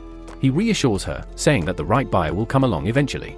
Though she tries to remain hopeful, doubt begins to creep in after spending years without finding a master. Her thoughts drift back to her past life, where she had a younger brother and was forced to sell herself into servitude to provide for her family. Despite her sacrifices, she has yet to earn a single coin. Meanwhile, at Tarkim's residence, he continues working tirelessly on his carriage, much to the concern of Maria. She asks if he plans to visit Gambo's workshop that day, and he confirms, explaining that there's still much blacksmithing work left before their upcoming journey. Sophia worries that his overexerting himself, not only is he focused on the carriage, but he also has to produce more potions and cooling devices for Payek. On top of it all, he hasn't taken a single break in days, and she fears he might push himself to exhaustion. Tarkim appreciates their concern but assures them that he's fine before heading out as planned. His first stop of the day is the guild. The moment he steps inside, he overhears a man pleading with the guild master, frantically insisting that he saw something terrifying. Curious, Tarkim approaches the front desk and asks Hans what's going on. Hans explains that several people have reported sightings of a strange creature lurking outside the city. When Tarkim asks for details, it becomes clear that no one knows exactly what the creature looks like. However, Hans has made a rough sketch based on eyewitness accounts. Despite the reports, there's been no sign of actual damage, so he's not too worried. Changing the subject, Hans asks Tarkim what brings him to the guild. Tarkim explains that he's there to register a new pet he recently acquired. Hans, already familiar with Tarkim's unusual animal companions, expects something rare, but when Tarkim retrieves Camila from his pocket dimension, Hans is utterly horrified. One look at Camila and Hans immediately realizes that she is the very creature everyone has been panicking over. Now that the cause of the commotion is clear, the guild master wastes no time dragging Tarkim into a private meeting, where he scolds him relentlessly until Tarkim is practically begging for mercy. Meanwhile, Sophia is out in town after meeting with Milan. She had hoped to find a slave with magical abilities to assist Tarkim with his work, but unfortunately, Milan had no suitable candidates. Instead, he suggested she check other slave markets to see if they had someone who fit the requirements. On her way home, Sophia comes across Maria, who is out shopping for ingredients to prepare a meal. Noticing how exhausted Taki has been lately, Maria hopes a good meal will cheer him up. However, when she and Sophia arrive at Gambo's workshop to check on him, they find Tarkimi completely passed out on a pile of wood. At first, they panic, but Gambo quickly reassures them that there's no need for concern. Tarkimi simply fell asleep while working. Given how much effort he's been putting in without rest, it's not surprising. Even in complete exhaustion, he worked with a smile until he collapsed. Though he'll be fine for now, Gambo warns that if he doesn't slow down, he might push himself too far one day. A short while later, Tarkimi wakes up from his nap, finally completing his project. He looks immensely proud of what he's accomplished, and rightfully so. He's essentially defied logic to create a carriage that, while ordinary on the outside, holds an interior as spacious as a house. He went to great lengths to enchant it with spatial magic, ensuring it contains all the necessities for even the longest journeys to be comfortable. Excited to test it out, everyone climbs aboard, and Maria eagerly takes the reins. Despite its incredible speed, the ride remains unbelievably smooth, with barely any vibrations, ensuring no risk of motion sickness. With some time left before their journey, Tarkimi tells Maria she's welcome to suggest any additional features for the carriage. Wasting no time, she immediately requests the addition of death spikes on the sides. The spikes serve absolutely no functional purpose. Tarkimi acknowledges her enthusiasm but promptly disregards the idea, and they continue on as usual. A few days later, their departure day arrives. At the city gates, they meet Lion Fang, their assigned escort to the capital. Before long, Paipik and the others arrive as well, and with everyone assembled, Tarkimi declares it's time to set off. Before they do, however, Paipik becomes curious about Tarkimi's craftsmanship and asks for a look inside. Tarkimi allows it, and the moment Paipik steps in and sees the expansive, home-like interior, he completely loses his composure. In a frenzy, he bombards Tarkimi with questions, desperate to know how it was built, even offering a substantial amount for the secret. Before his excitement gets out of hand, Lord Godwin steps in, reminding him not to overwhelm Tarkimi. However, Godwin himself soon begins loudly expressing how much he would love to own such a magnificent carriage. Though he doesn't outright demand one, he casually remarks that if Tarkimi were to gift him one, he'd be willing to pay 100 platinum coins in return. Doing some quick calculations, Tarkimi realizes that amount translates to roughly 1 billion yen. With that much money on the line, how could he possibly refuse? For now, though, the group sets off on their journey. As Takumi and his companions travel in his carriage, Godwin and Papik ride in their own separate vehicles, moving steadily toward their destination. During the journey, Godwin discusses with his assistant how invaluable Takumi has become to the kingdom since his arrival. He is certain that Takumi's achievements will only continue to grow, but with such success, unwanted attention is inevitable. While both the king and Godwin are prepared to protect Takumi from internal threats within Barkula, handling the influence of the Cydonia Empire presents a much greater challenge. Shifting focus to the future, after the summoning of the other heroes, Ain is seen poring over an old history book about Cydonia, hoping to gather crucial knowledge. The text describes the goddess Anat, revered by Cydonia, who is said to have created humans in her own image, followed by beastmen from wild animals and elves from sprites, both meant to serve mankind. This belief system explains why beastmen are treated so poorly within the Empire, something that deeply unsettles Ain. Meanwhile, back in Takumi's time, he and his group arrive safely in the capital, relieved that their journey was free of any major attacks. However, the reason for their smooth travels was that Takumi's party neutralized every single monster that came too close.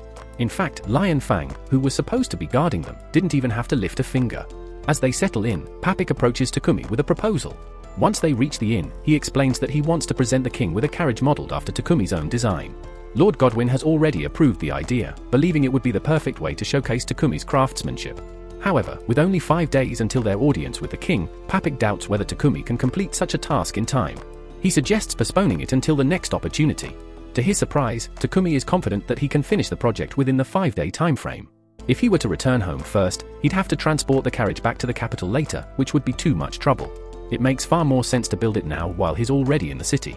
Though gathering the necessary materials shouldn't be too difficult, the bigger issue is finding a suitable place to work, as Takumi has no workshop in the capital. Fortunately, Papik has a solution. He knows of the perfect location, Palm Company.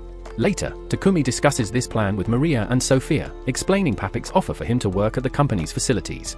Sophia happens to know about Palm Company and mentions that, according to what Mulan has told her, it is one of the more reputable slave trading businesses in the capital. With Papik securing permission for Takumi to use one of Palm's older, unused buildings, everything is set. Once the materials arrive, Takumi is ready to begin construction on the new carriage. Sophia isn't about to let things slide so easily. She insists that Takumi needs to take care of himself. He nearly worked himself to exhaustion while crafting the first carriage, and now he's rushing straight into making another without rest. Even a workaholic like him has to acknowledge that pushing his limits like this is reckless. With that in mind, Sophia suggests that, since they're already visiting the Palm Company, he should consider finding an assistant. Understanding that Sophia and Maria genuinely care about his well-being, Takumi agrees to look for a new helper. The next day, he meets with the owner of the Palm Company, explaining that he's in search of a worker skilled in alchemy. Since his current project involves magical elements, Palm assumes he'll need someone with magical aptitude. While Takumi is in the meeting, Sophia waits outside. Suddenly, Maria rushes over in a panic, frantically explaining that she can't find Maple anywhere. Earlier, Maple had mentioned wanting to explore the Palm building, and if anyone spots a massive spider casually roaming the halls, chaos is bound to erupt. Realizing this, Sophia hurries to find Maple before she causes a commotion. Unfortunately, by the time she arrives, Maple has already scared Rava, who had simply been enjoying a quiet moment with her book. Maple apologizes for startling her, and Sophia helps Rava back to her feet. Noticing the book Rava was holding, Sophia realizes it's about alchemy and asks if she's interested in the subject. Rava excitedly starts talking about her love for alchemy, passionately explaining how much she enjoys studying it. A few minutes later, Rava is brought into the meeting room, as Palm believes she would be a good match for Takumi's needs. She greets him and takes a seat to begin their discussion. However, as Takumi starts explaining the work, Rava becomes entirely distracted, overwhelmed by the fear of rejection. She desperately wants this opportunity to support her family and dreads failing yet again. As Takumi mentions looking for someone knowledgeable in alchemy, Rava immediately perks up. Alchemy is her passion, it's what she loves most. Instantly, the conversation shifts, and the two begin exchanging ideas, discussing theories and methods. Takumi, impressed by her enthusiasm, decides to test her skills. He tears a page from his notes and hands it to her, asking her to determine the function of the magic circle drawn on it. Rava instantly recognizes it as a recompositing circle used for crafting sweets, but something about it feels slightly off. Struggling to pinpoint the issue, she starts panicking. Frustrated, she bursts into tears, admitting that she doesn't know the answer because the spell isn't exactly what she's familiar with. Fully expecting to be turned away, she's shocked when Takumi instead extends his hand and invites her to join his team. It turns out she was correct, the magic circle was indeed for making sweets, but the small difference came from Takumi using alternative ingredients. He's amazed by her ability to decipher its purpose so quickly and is eager to have her working alongside him. With that settled, Palm drafts the contract, and Rava finally secures a position. Relieved, she makes a request. She wants her wages sent back to her home village. She explains that her family is struggling, and she wants to support them, ensuring a better life for her younger brother. Seeing how important this is to her, Takumi has no reason to refuse. Meanwhile, across the kingdom, tensions rise. The king of Cydonia prepares to retaliate against the kingdom of Barkula for defying him. As a show of strength, he orders the Holy Knights to be deployed, aiming to make an example of Bakula. However, the princess has an alternative strategy. With the kingdom planning to summon their champion soon, she schemes to spread rumors that will breed resentment toward Bakula. Then, once the summoned warriors arrive, she intends to use the situation as leverage, fueling the conflict and ensuring that Cydonia takes its revenge. Shortly after Tarquini completes assembling the reinforced frame for the carriage, Rava watches in amazement at his craftsmanship, astounded that he accomplished such a feat alone. She eagerly offers to polish the frame, but as she starts, doubt creeps in. She fears she could never achieve such a level of skill. Sensing her unease, Tarquini reassures her, explaining that while the alchemy circles he used may seem intricate, they aren't much more complicated than the candy spell she has already mastered. With time and practice, he believes she can reach the same level of expertise, as she already possesses the most fundamental trait for alchemy. With her help, Tarquini completes the carriage. As he steps back to admire his work, an elderly man approaches and begins inspecting the structure. The man asks if Tarquini is the creator, to which he responds affirmatively, though he clarifies that he intends to present it as a gift to the king. Before he can elaborate, a commotion arises as the others rush forward, eagerly calling for the king's attention. In that moment, Tarquini realizes the man beside him is none other than the ruler himself. Panic washes over him as he recalls how casually he had been speaking just moments ago. However, the king reassures him that formality isn't necessary, as this is meant to be an informal meeting. He admits he prefers these relaxed gatherings over rigid court affairs and had been eager to meet Tarquini personally. The revelation surprises Tarquini, as he can't think of any reason why the king would seek him out. The king reminds him that he was the mind behind the innovative toilet system that solved the kingdom's sewage crisis. As ruler, it is his duty to express gratitude for such contributions. Ordinarily, the king explains, a grand celebration would be arranged to honor Tarquini, along with generous rewards and noble titles. However, doing so would draw unnecessary attention to him, something the king knows Tarquini wishes to avoid, given the looming threat of Cydonia. The king's understanding nature leaves Tarquini feeling unexpectedly appreciative. Despite the discretion, the king still insists on rewarding him for his invention. With their meeting concluded, Tarquini and his companions prepare for their return journey. Watching from a window, the king instructs his attendants to ensure no record of Tarquini's visit exists. Simon acknowledges the order, vowing to keep all castle staff silent. However, as Tarquini's goods start reaching markets beyond Bakula, his growing influence will inevitably attract Cydonia's attention. Upon returning to Bolton, Tarquini gathers his workers to discuss their wages. To his astonishment, Maria and Sophia decline payment. Maria insists that since he provides her with ample food, the allowance he gives is sufficient. Meanwhile, Sophia expresses that she has little need for money, so she sees no reason to accept it. Rava finds it baffling that Tarquini has to argue just to get them to take what they rightfully deserve. Tarquini tries to reason with Sophia, explaining that even if she doesn't require money now, saving for the future is a wise decision. However, Sophia remains unmoved. As an elf, she knows she will outlive him, and when that day comes, she intends to dedicate the rest of her life to watching over his grave. Maria, though mortal, expresses a similar devotion. While their loyalty touches him, Tarquini wishes they would consider futures beyond spending eternity as guardians of his resting place. Meanwhile, within the heart of the Cydonia Empire, one of the princess's informants successfully secures a purification device crafted by Takumi. However, rather than celebrating the acquisition, the princess is outraged by the mere notion of someone replicating sacred magic. Instead of rewarding the spy, she refuses to overlook this offense. Tracing the origins of the devices back to the city of Bolton, she makes a swift decision, dispatching a specialized unit to eliminate the individual responsible for their creation.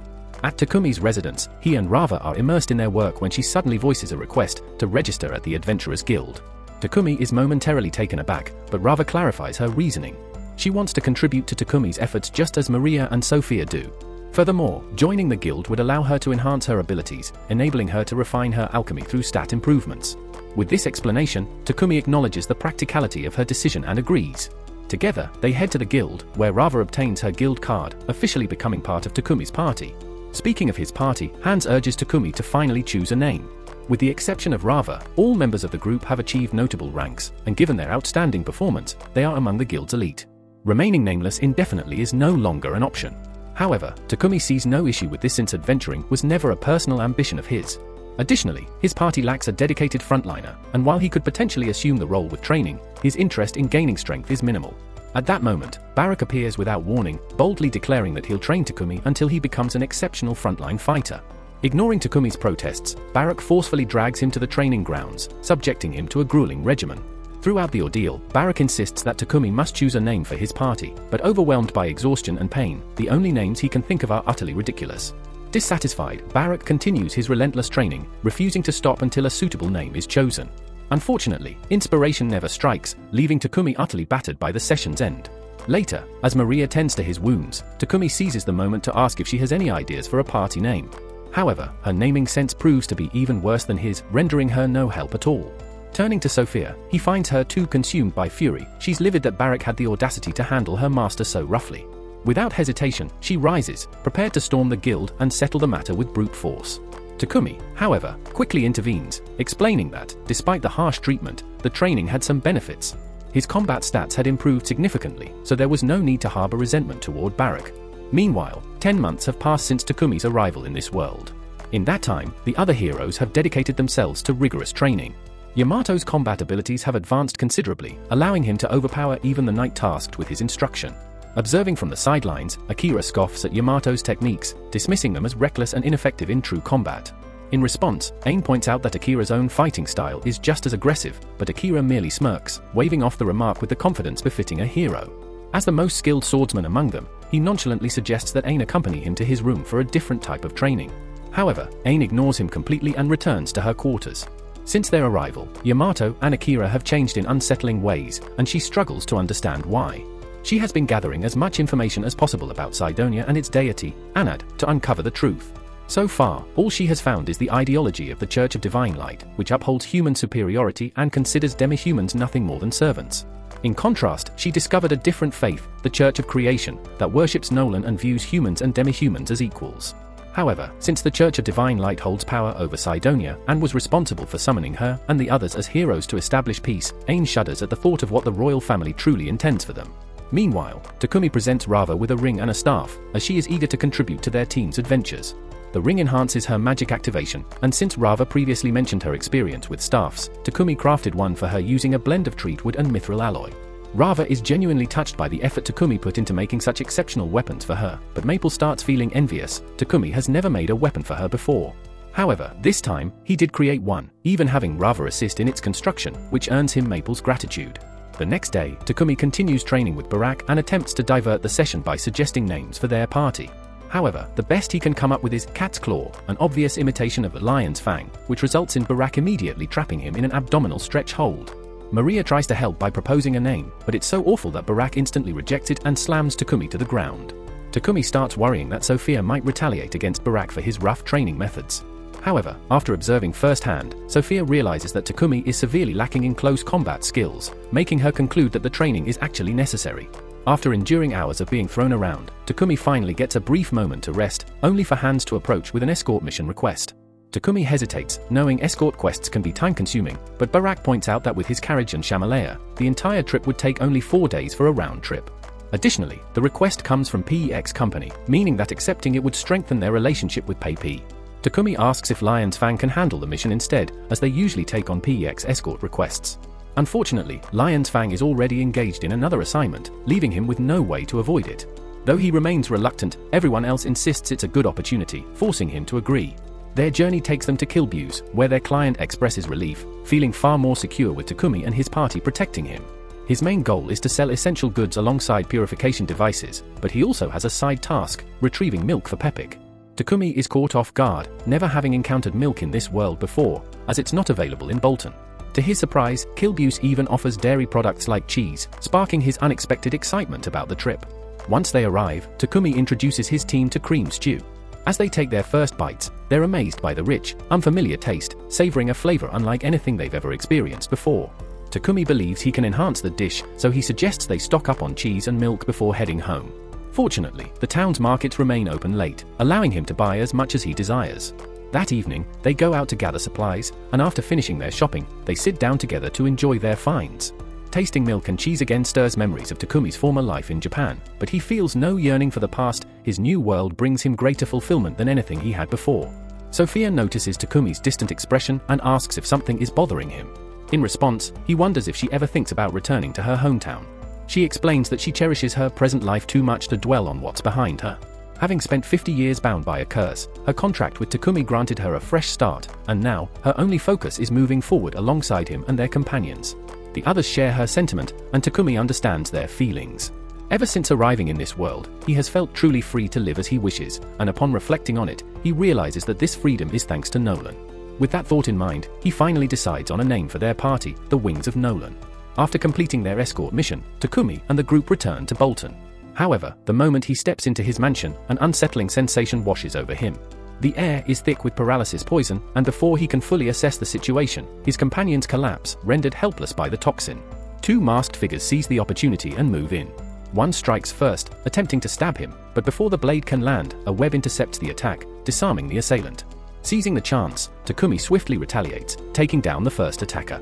The second man lunges at him, but Takumi counters effortlessly, flipping him over and knocking him unconscious. With the immediate threat eliminated, Takumi turns to Maple and thanks her for intervening. Her quick actions had saved him. He then casts Cure to neutralize the poison, restoring his allies. Sophia quickly apologizes for failing to protect him, but Takumi reassures her that it wasn't her fault. After all, only he and Maple possess resistance to paralysis. Speaking of Maple, she asks Takumi what he wants to do with the intruders she had captured. Noticing their suspicious movements earlier, she had neutralized them and secured them in her webs. The situation makes it clear that this was a planned assassination attempt. Takumi sends Sophia to call Barak from the guild. Once he arrives, the captured attackers are handed over. However, Barak warns Takumi that he should report the incident to the Lord of Bolton. It seems Sidonia has finally caught up with him. Takumi later meets with Lord Godwin, and his investigation reveals that the individuals who tried to ambush him were members of the Divine Light Squadron. This faction serves as an elite force sent by Sidonia to eliminate those perceived as threats to the Church of Divine Light. Takumi is deeply unsettled to learn that Sidonia is actively seeking to eliminate him.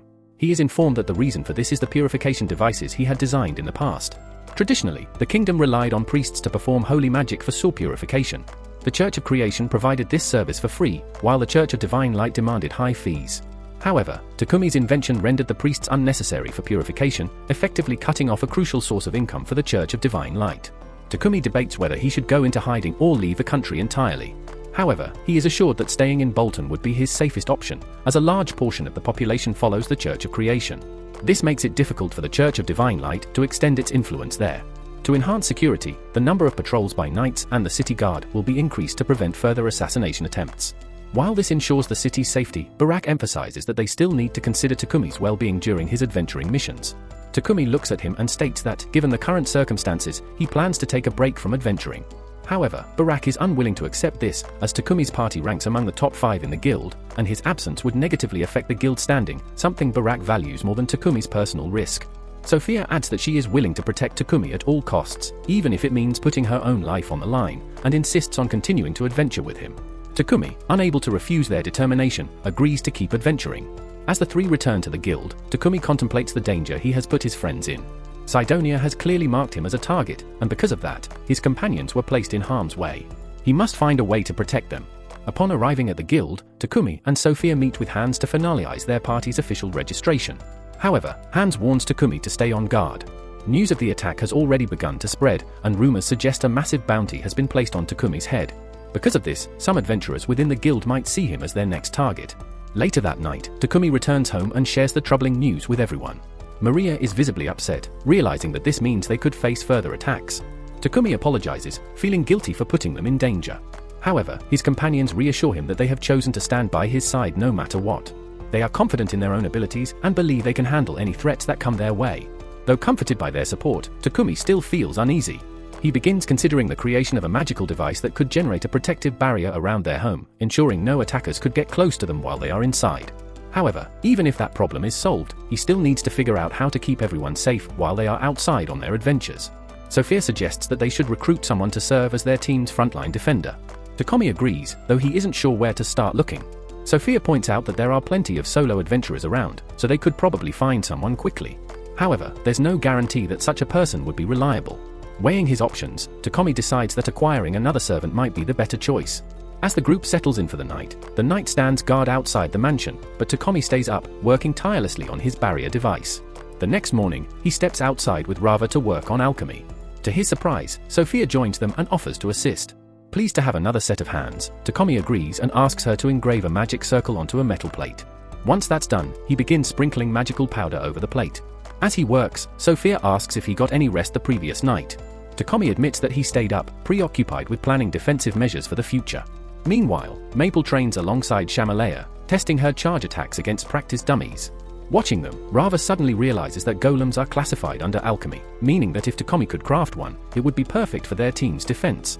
However, golems require control cores with intricate magic circles, something beyond Takumi's current capabilities. If he ever hopes to attempt it, he must significantly refine his mana manipulation skills. For now, though, his main priority is finishing the barrier. He casts a binding spell on the metal plates, preparing them for placement around the mansion.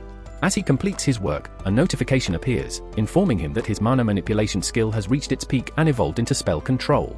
With this breakthrough, creating a golem might actually be possible after all. Meanwhile, in Sidonia, the king is informed that the Divine Light Squadron has been captured. He is shocked. Not only did they fail to eliminate their target, but they also fell into enemy hands. The Kingdom of Beulah has likely extracted information from the captives, revealing Sidonia's involvement in the attack. The situation is spiraling out of control. Elizabeth advises the king to cease further offensives against Barkila for now and instead focus on their other critical objective, the Summoning Circle. The king agrees and requests an update from Homer regarding the ancient magic circles they discovered. Homer explains that while he couldn't fully decipher them, they still appear to be operational. They simply need time to gather enough energy, meaning it will take roughly 2 months before they can complete the summoning. Back at Takomi's estate, he has just attempted to craft his first golem, but the results are disastrous. The complexity of the control cause magic circles far exceeds his expectations, meaning he will need to continue leveling up before he can succeed. Maple, observing his struggles, questions why he even needs a golem when their current group is already strong. Takemi figures having a golem on guard duty at all times would be a great idea, especially when they leave on adventures. Maple questions why he doesn't simply tame a wild golem instead, which turns out to be an excellent suggestion. Wasting no time, Takemi starts planning and asks Sophia if she knows where to find golems. She mentions that stone golems have been sighted near the Forest of Death, and if he dares to explore a dungeon, he might even encounter an iron golem. Takemi is caught off guard by the mention of dungeons, though Sophia finds it odd that he isn't familiar with them. He brushes it off, claiming he's never entered one before, but thinks they should attempt to locate an iron golem there. However, Sophia quickly advises against it, pointing out that without a tank in their team, diving into a dungeon would be reckless. Acknowledging her concern, Takemi and his companions instead head to the rocky plains in search of a stone golem. They eventually spot one, but it's far larger than expected. Sophia identifies it as a Guardian-class golem, explaining that its magic stone must be targeted to bring it down. However, Takemi has no intention of destroying it. Just as the golem turns toward them and begins scanning the area, he and Sophia quickly take cover behind a rock. Sophia hadn't anticipated it possessing a scanning ability and starts to worry that it might be too formidable for them. She suggests searching for a different golem, but Takemi insists this one is ideal. A guardian of this caliber would make an excellent deterrent against intruders. Without hesitation, he charges forward. Just as the others prepare for battle, Takemi suddenly notices something: the golem isn't attacking. He urges everyone to stand down and decides to test a theory. Standing so close to the creature is nerve-wracking, yet he senses a familiar energy. It strongly resembles the presence of Nolan, leading him to suspect that this golem was designed to guard one of Nolan's ancient sites. If that's true, the blessing he received from Nolan might allow him to form a bond with it. Extending his hand, he attempts to tame the golem, and to everyone's amazement, it works. The golem is now under his command without any need for a fight. Maple and the others are thoroughly impressed. Maple then asks Takemi what he plans to name his new guardian. After some thought, he decides on the name Titan. The group welcomes Titan to their team, and despite his rigid form, the golem appears to be trying to communicate. Noting this, Takemi decides to craft a more adaptable body for him. He then announces that they can now return home, but Sophia brings up the challenge of transporting a massive golem back. The sudden appearance of Titan in his full form would undoubtedly cause chaos. Aware of this, Takemi quickly considers storing him away in his pocket dimension. However, before he can act, Titan unexpectedly begins to shrink and reshapes himself into a compact rock golem. With his new, less conspicuous form, they can now bring him into town without drawing too much attention. Takemi reassures everyone that he will begin enhancing Titan as soon as possible. Meanwhile, in a distant place, Ain observes her companions growing both in strength and ruthlessness with each passing day. Their power has reached the point where they can effortlessly defeat an entire squad of elite knights, taking twisted pleasure in mocking their opponent's weakness as they stand victorious over them. Back at their base, Takemi wastes no time in beginning work on a new and improved body for Titan. Feeling genuinely thrilled by the challenge, he eagerly lays out plans for its construction. However, before diving into the project, he calls for a meeting to address something crucial. He declares his intention to dissolve all contracts binding the group together. The girls react with shock, immediately questioning his decision. Takemi explains that as long as they remain with him, they will constantly be at risk, and he cannot bear the thought of them getting hurt. This concern has weighed heavily on him since the moment they were first attacked. To ensure their safety, he has concluded that this is the best course of action. The girls counter, asking who will protect him if they leave. He assures them that Titan, along with Maple and Shamalea, will be sufficient, so they need not worry about him. To help them settle elsewhere, he even offers them a substantial sum of money, calling it his final gift to them. Maria, however, refuses to accept this decision. Standing abruptly, she points her spear at him, demanding to know why he always prioritizes others over himself. Takemi solemnly reiterates that he simply cannot bear the thought of causing them harm. Despite his deep care for them, he believes it's necessary to part ways.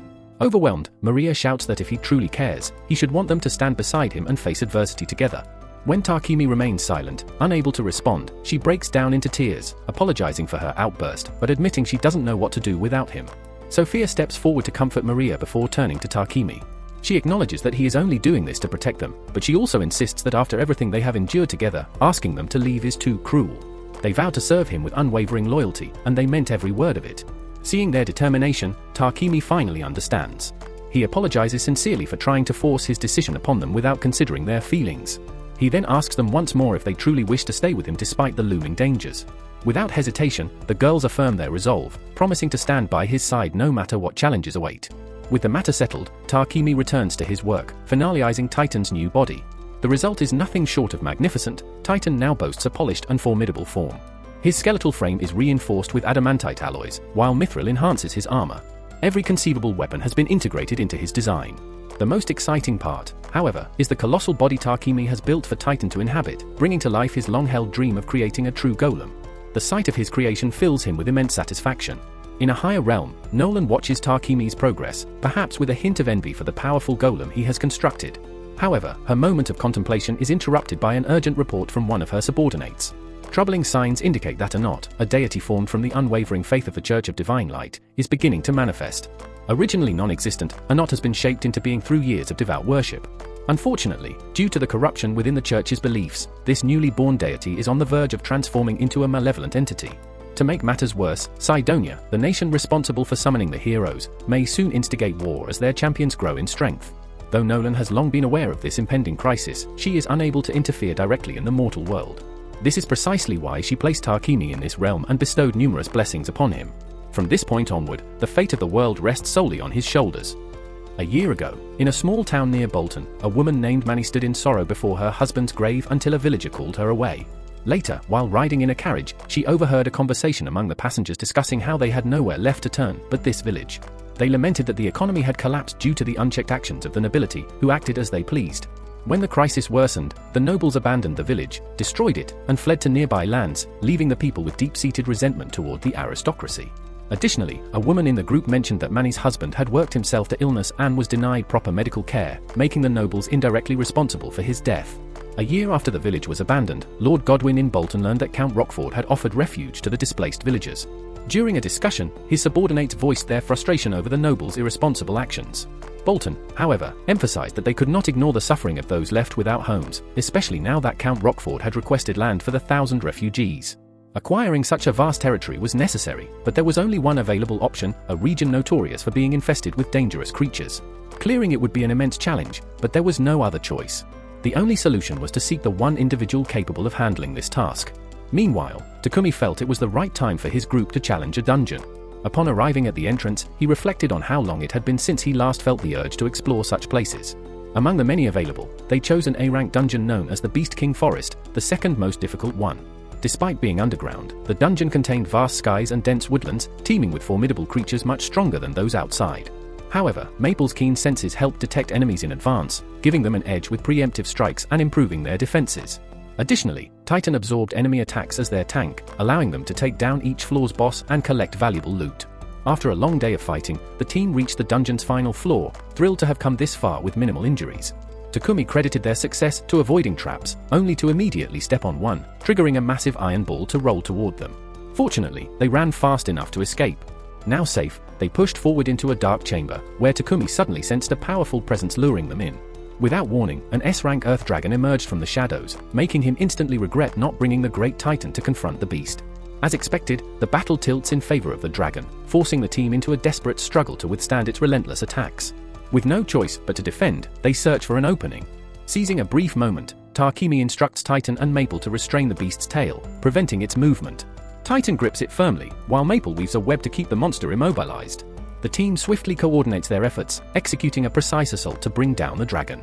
Takemi orders Titan to unleash the light of judgment, aiming to end the battle. However, the attack proves insufficient.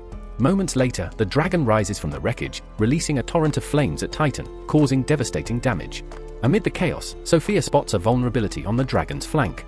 Tarquini immediately calls forth Shamalaya, commanding it to strike the weak point with a powerful headbutt. Without hesitation, Tarquini moves in, channeling electricity into his sword before hurling it directly into the dragon's mouth. The moment it swallows the blade, its body disintegrates into the air, marking their victory. With the dungeon conquered, the final treasure is now in their possession. To everyone's surprise, Shamalaya undergoes a transformation, evolving into a dragon horse. Spotting a fragment of the fallen dragon, Tarquini picks it up, convinced he can forge something extraordinary from it.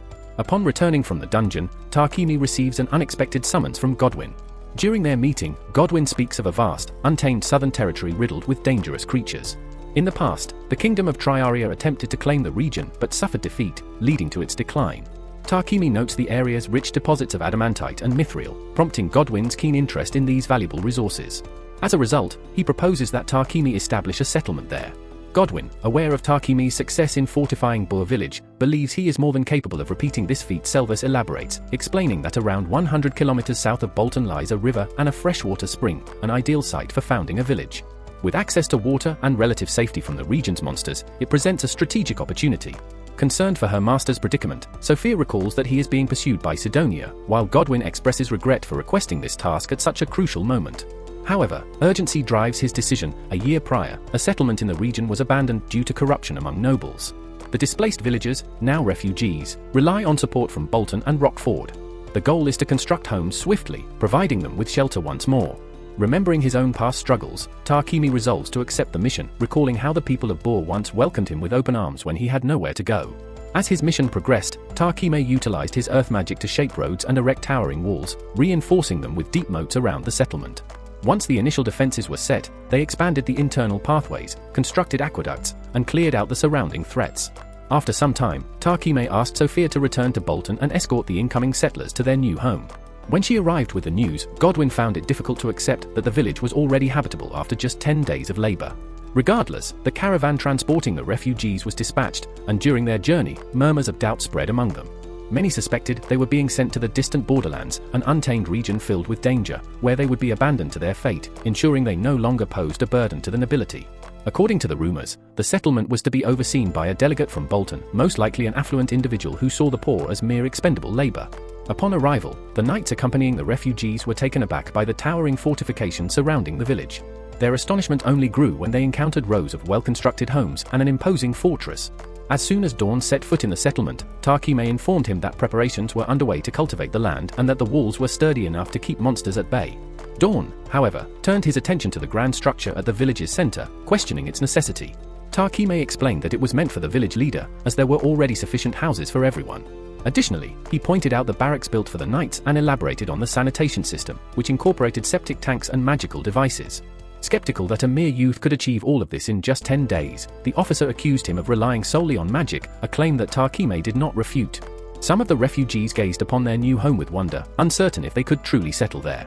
Meanwhile, Sophia approached Manny and noticed she was alone in her dwelling. When asked about it, Manny revealed that her husband had passed away back in their old village. Sophia acknowledged how challenging it must be to manage a farm alone and inquired if she had considered other forms of work. Receiving no immediate answer, Sophia assured Manny that she would consult her master regarding the matter. Surprised by the mention of a master, Manny listened as Sophia explained that this individual was the one responsible for building the village. Given how occupied everyone was, he might require someone to assist with cooking. With that, Sophia went to speak with Tarquini and mentioned the idea of finding a suitable role for the young beast woman.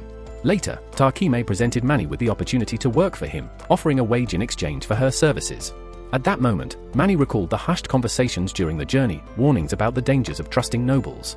She remembered how greed had taken her husband from her and hesitated, fearful that accepting the position might lead her down a similar path of despair.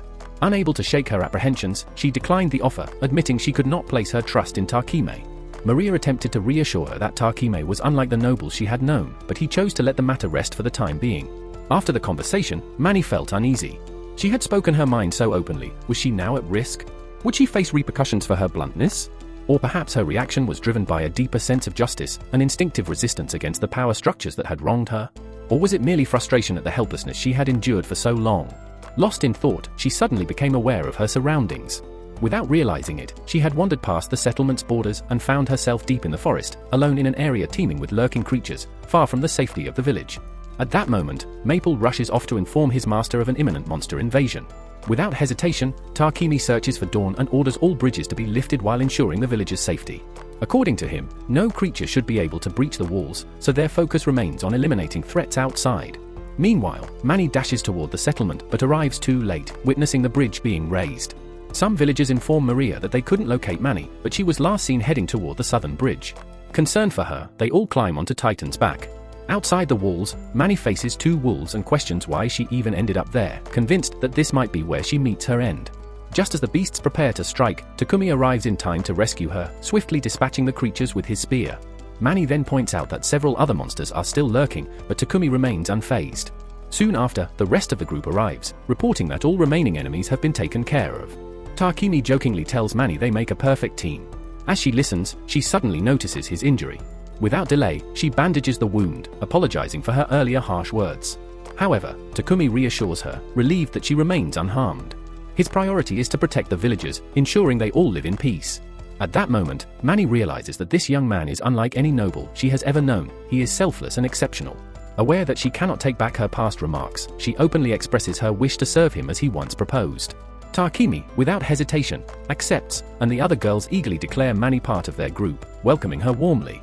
Meanwhile, in Bolton, Dawn informs Godwin about Takemi's overwhelming success in establishing the new settlement. Proudly, Godwin contemplates whether this town could serve as a foothold for future endeavors. Elsewhere, in Sidonia, the king receives a letter from the kingdom of Triaria. The message states that an unexpected fortress town, complete with an enormous castle, has been built on previously unclaimed lands near Barca. Additionally, sightings confirm that the knights present were dispatched from Bolton, and there is strong suspicion that an alchemist is involved. This development hints at a possible maneuver by the Empire of Sidonia. Elizabeth asserts that the kingdom of Barcula must no longer dominate the region and declares that Sidonia should rise as the continent's supreme force. The king, intrigued, inquires about her intentions, and she reveals that it is time to launch a counter-offensive. Back in the settlement, Takumi examines a road and considers its potential for trade when Manny arrives with lunch. As they eat, an immense surge of mana erupts, sweeping across the land with staggering force, leaving everyone momentarily blinded and unsettled. Maple remarks on sensing an ominous energy, while Sophia confesses to feeling uneasy. In that instant, Takemi recalls that Nolan had manipulated time when summoning him, placing him a year ahead of the hero's arrival. Now, exactly 1 year has passed since his entry into this world, signaling their emergence. At that very moment, Akira, Yamato, and Ain suddenly find themselves standing within the mysterious halls of Sidonia, where Elizabeth awaits them with a knowing gaze. 3 months had passed since the summoning of the heroes, and by this time, each had attained a notable rank. Nolan foresaw that Sidonia would soon make a move, and his prediction proved accurate when Elizabeth gathered the heroes for a significant announcement. She declared that the time had come to unveil the world's new champions and intended to take them on a journey across the continent to demonstrate their abilities. While Akira and Yamato were eager to embrace their roles and bask in the admiration of the people, Ain felt far less enthusiastic. Despite her growing doubts about Elizabeth and the king, she masked her unease with feigned excitement to avoid drawing suspicion. Meanwhile, in a distant village, Takomi's settlement had officially been named Wedgefort, quickly flourishing as merchants and artisans arrived to establish their trades. Not far from the village, Sophia was engaged in hunting when she was interrupted by Maple, who presented an unfamiliar creature she had captured. However, Sophia immediately recognized it as a bush lizard and grew concerned, noting that the local monsters were becoming stronger. She shared her unease with the others, though she assured them she could handle the increasing threats on her own. What troubled her more was the suspicion that something unnatural was driving the creatures from their usual territories. Though lacking concrete proof, she suspected a connection to the monofluctuation sensed 3 months earlier, an event powerful enough to alter the region's ecosystem. Takomi reflected on Nolan's words about the hero's arrival, understanding the need to tread carefully despite his uncertainty about what lay ahead. That evening, Captain Dawn informed him that Barak, the guild master, had summoned him back with a task to undertake. Takomi agreed to return, but first asked Dawn if anything significant had occurred in Bolton during his absence. Dawn assured him that all remained the same, though a rumor had begun circulating: 3 heroes had appeared in the Empire of Sidonia. This revelation prompted a discussion among Takomi and his allies. Most, unaware of the truth behind the summoning, speculated that Nolan had brought the heroes to Sidonia to counter the kingdom's corruption. However, Takomi knew better. Sidonia had not changed and remained as treacherous as ever. His only hope was that the newly summoned heroes would prove to be honorable individuals. Unfortunately, reality painted a different picture. As they prepared to board their carriage, Yamato scoffed at the idea of bringing along a demi-human, addressing her with open disdain. When the girl attempted to apologize for offending him, his irritation only grew, furious that she would even dare to speak. Before the situation could escalate further, Ain stepped in, firmly declaring that the girl was her personal attendant. Yamato's behavior toward her was unacceptable, but Akira dismissed any objections, insisting that demihumans were nothing more than slaves. Still, since Ain was clearly attached to Lulu, he begrudgingly allowed her to ride with them. As the heroes prepared to depart, Elizabeth and the king offered prayers to Anat, seeking her guidance in their battles. Even if Anat had once been a myth, her existence was undeniable now. Meanwhile, upon returning to Bolton, Takemi and his group sought out Hans for any information regarding the summoned heroes in Sidonia. Hans revealed that the group consisted of 2 boys and 1 girl, all with black hair. This led Takemi to suspect they were Japanese, just like him. Hans also mentioned that the heroes were supposedly traveling across Barkula to visit the churches, but he suspected this was merely a cover for their real mission, dismantling the religious institutions of Nolan. He further informed Takemi that Paybeek had personally requested his group's escort to the royal capital. Since the request came directly from Paybeek, Takemi had little choice but to accept. As they prepared for the journey, Manny approached Takemi, eager to join them. However, Takemi hesitated, knowing that escort missions could be dangerous, especially for someone without combat experience. Manny, despite understanding the risks, didn't want to be left behind in the mansion all alone. Maria and Sophia sympathized with her, and Manny pleaded with Takemi to reconsider, pointing out that she could use earth magic and wouldn't be entirely helpless. After some deliberation, Takemi relented, agreeing to bring her along under the condition that she stayed close to Maria or Rava. Overjoyed, Manny accepted, though they still needed to get her registered as an adventurer. Meanwhile, the heroes continued toward Barkula, but Yamato and Akira grew frustrated with the rough ride due to the lack of proper suspension in their carriage. Akira mentioned hearing about a newly invented carriage with suspension in Barkula and was eager to acquire one. He then joked about the region's high elf population, suggesting to Yamato that they take a few with them for their entertainment. Yamato found the idea appealing, but the captain reminded them that Barkula had strict laws against taking slaves out of the country. However, neither Akira nor Yamato cared about such restrictions. As top-tier adventurers, both above level 30, they believed no one on the continent could stand against them. Ain found their arrogance sickening, but she knew this was her moment to act. With their destination set for the royal capital, she felt this might be her only opportunity to change things. A few days later, Takemi successfully completed the escort mission.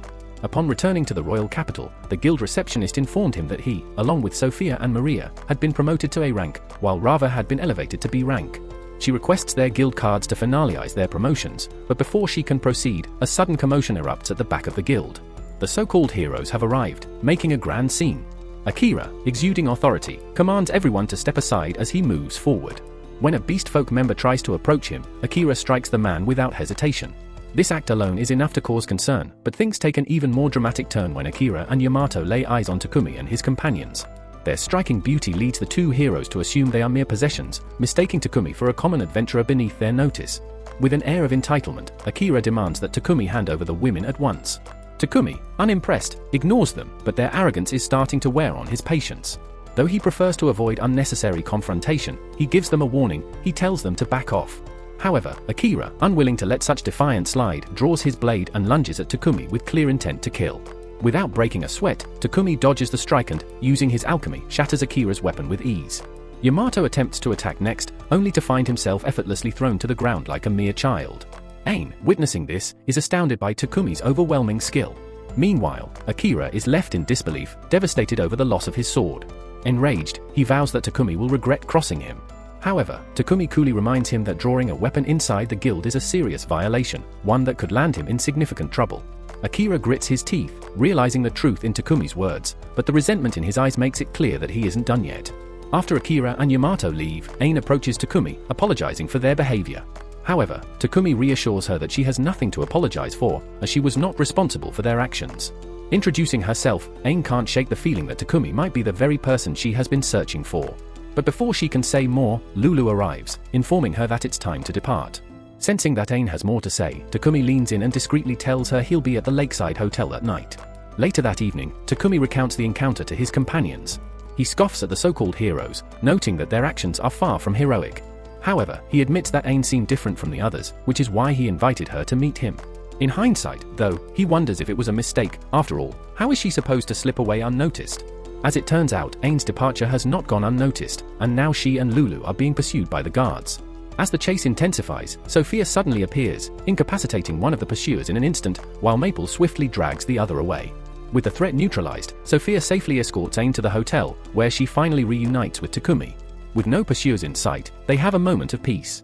Wasting no time, Ain looks directly at Takumi and asks the question that has been weighing on her mind, whether he is Japanese. Takumi hesitates, knowing that revealing such information could pose a risk. But as he studies Ain's expression, he finds himself believing that she can be trusted. He reveals that he is originally from Japan and that his presence in this world is closely tied to the summoning of heroes. The revelation catches the girls off guard, as this is the first time he has ever spoken about it. However, since there is no longer a need for secrecy, he decides to disclose everything. Before proceeding, he asks them to swear absolute confidentiality. Once they all agree, he begins narrating the events that led to his arrival in this world. Though he expects disbelief, the girls instead find his story quite plausible, especially since it aligns with what they already suspect. Sidonia is the true antagonist in this situation. Their possession of the heroes presents a significant problem. Ain questions whether Sidonia is planning to instigate a war against the other nations. While it is possible, he notes that Akira and Yamato are not strong enough to lead a conflict on their own. A more likely scenario is that Sidonia intends to use them as symbols to manipulate public sentiment and incite conflict through indirect means. Even if a war does not break out, he warns that the growing influence of the Church of Divine Light, fueled by the hero's presence, could pose a major threat. Ain, feeling responsible, apologizes for dragging him into such a mess. However, he assures her that she is not to blame. After all, none of them chose to be summoned by Sidonia. With the conversation shifting to Akira and Yamato, he questions why they behave so differently if they also came from Japan. Ain recalls that they were once good people, but their personalities drastically changed after training in Sidonia. Finding this strange, he asks if they consumed anything unusual. Ain cannot confirm, but she mentions that she always purified her food with magic as a precaution. Since Akira and Yamato lack the necessary skill in light magic, there is a possibility that they were drugged or even brainwashed. Considering this, Ain pleads with him to protect her and Lulu, as returning to Sidonia is not an option. He quickly reassures her that she does not need to beg, he would never abandon a fellow Japanese citizen. For now, he suggests they return to his estate. Upon arriving back in Bolton, Maria prepares a warm serving of cream stew for Ain, who is overwhelmed with gratitude, as it has been a long time since she had a comforting meal. The simple kindness brings her to tears. Meanwhile, over in Wedgefort, a sentry stationed on the wall notices unusual movement in the forest. Upon closer inspection, he realizes a monster stampede is approaching and rushes to raise the alarm. Back at his estate, Ain and Lulu have retired for the night, while he continues working in his workshop alongside Rava. He knows he will need to discuss Ain and Lulu's situation with the king eventually, but for now, they are safe under his protection. With pressing matters still on his mind, he calls everyone together. Once they assemble, he makes an important announcement: he is dissolving all of their slave contracts. The girls react with distress, fearing he is trying to push them away. He quickly reassures them that this is not the case. With the dangers ahead, he knows they would stay by his side regardless, and he wants them to stand as his equals, not as bound individuals. To him, they are family. After settling this matter, he returns to his workshop and completes the 2 legendary swords he has been crafting. However, before he can even test them, an urgent notice arrives from the guild regarding an emergency in Wedgefort. As he scans the details, a wave of unease washes over him. The situation is far more dire than he ever anticipated. Moments later, Takumi steps into the guild, only to pause at the unexpected sight of every member of Lion's Fang assembled, seemingly waiting for him. Intrigued, he questions the gathering, prompting Barak to explain the situation unfolding in Wedgefort. A massive surge of monsters is currently rampaging through the area, and due to the severity of the threat, only adventurers ranked B and higher are being dispatched to deal with it. Unfortunately, most teams are already engaged in other assignments, leaving the guild with only a handful of available fighters. However, there is some good news: another capable party is willing to join forces with them. At that moment, the Crimson Rose party arrives, their leader, Meralda, introducing herself confidently. Accompanying her are Barilli, Mary, Paula, and Linda. They express their enthusiasm at finally meeting Takumi's group, having heard much about them. They are also acquainted with Lion's Fang, though it is apparent that Meralda and Real do not share the warmest rapport. Nevertheless, with everyone now gathered, the guild master entrusts Takumi with leading both parties in defending Wedgefort. He accepts without hesitation, and they waste no time setting off. Since Ain and Lulu remain in hiding, he chooses to leave them behind at the mansion, safeguarded by Titan. During the journey by carriage, Takumi hands Sophia a newly forged weapon, a sword made of orichalcum. He names it Amaterasu, explaining its devastating offensive power. However, he also crafted a second weapon, Tsukuyomi, which specializes in dealing severe mental damage. Confident that both weapons will serve a crucial role in the battle ahead, he entrusts Sophia with Amaterasu while keeping Tsukuyomi in reserve. Upon nearing Wedgefort, they brace for the sight of an immense horde at the city's perimeter. As long as aerial threats remain absent, the city's defenses should hold. However, when Takumi glances skyward, his concerns intensify. The sky swarms with flying beasts. At this rate, the city is in grave danger unless they act immediately. Without hesitation, the group launches into action, eliminating as many creatures as possible before gaining entry through the city gates. Once inside, they divide their forces to purge the streets swiftly. After several grueling hours, they finally clear the last of the monsters from within the walls. As safety is restored, the relieved citizens emerge from hiding, offering heartfelt gratitude. Takemi acknowledges their resilience and assigns Rava and Manny to tend to the wounded. Meanwhile, he enlists Sophia and Maria for the next phase, tracking and eliminating the retreating creatures. However, as they observe the monsters fleeing back into the forest, a troubling realization settles in. Their movements are far too synchronized, suggesting something, or someone, is controlling them from the shadows.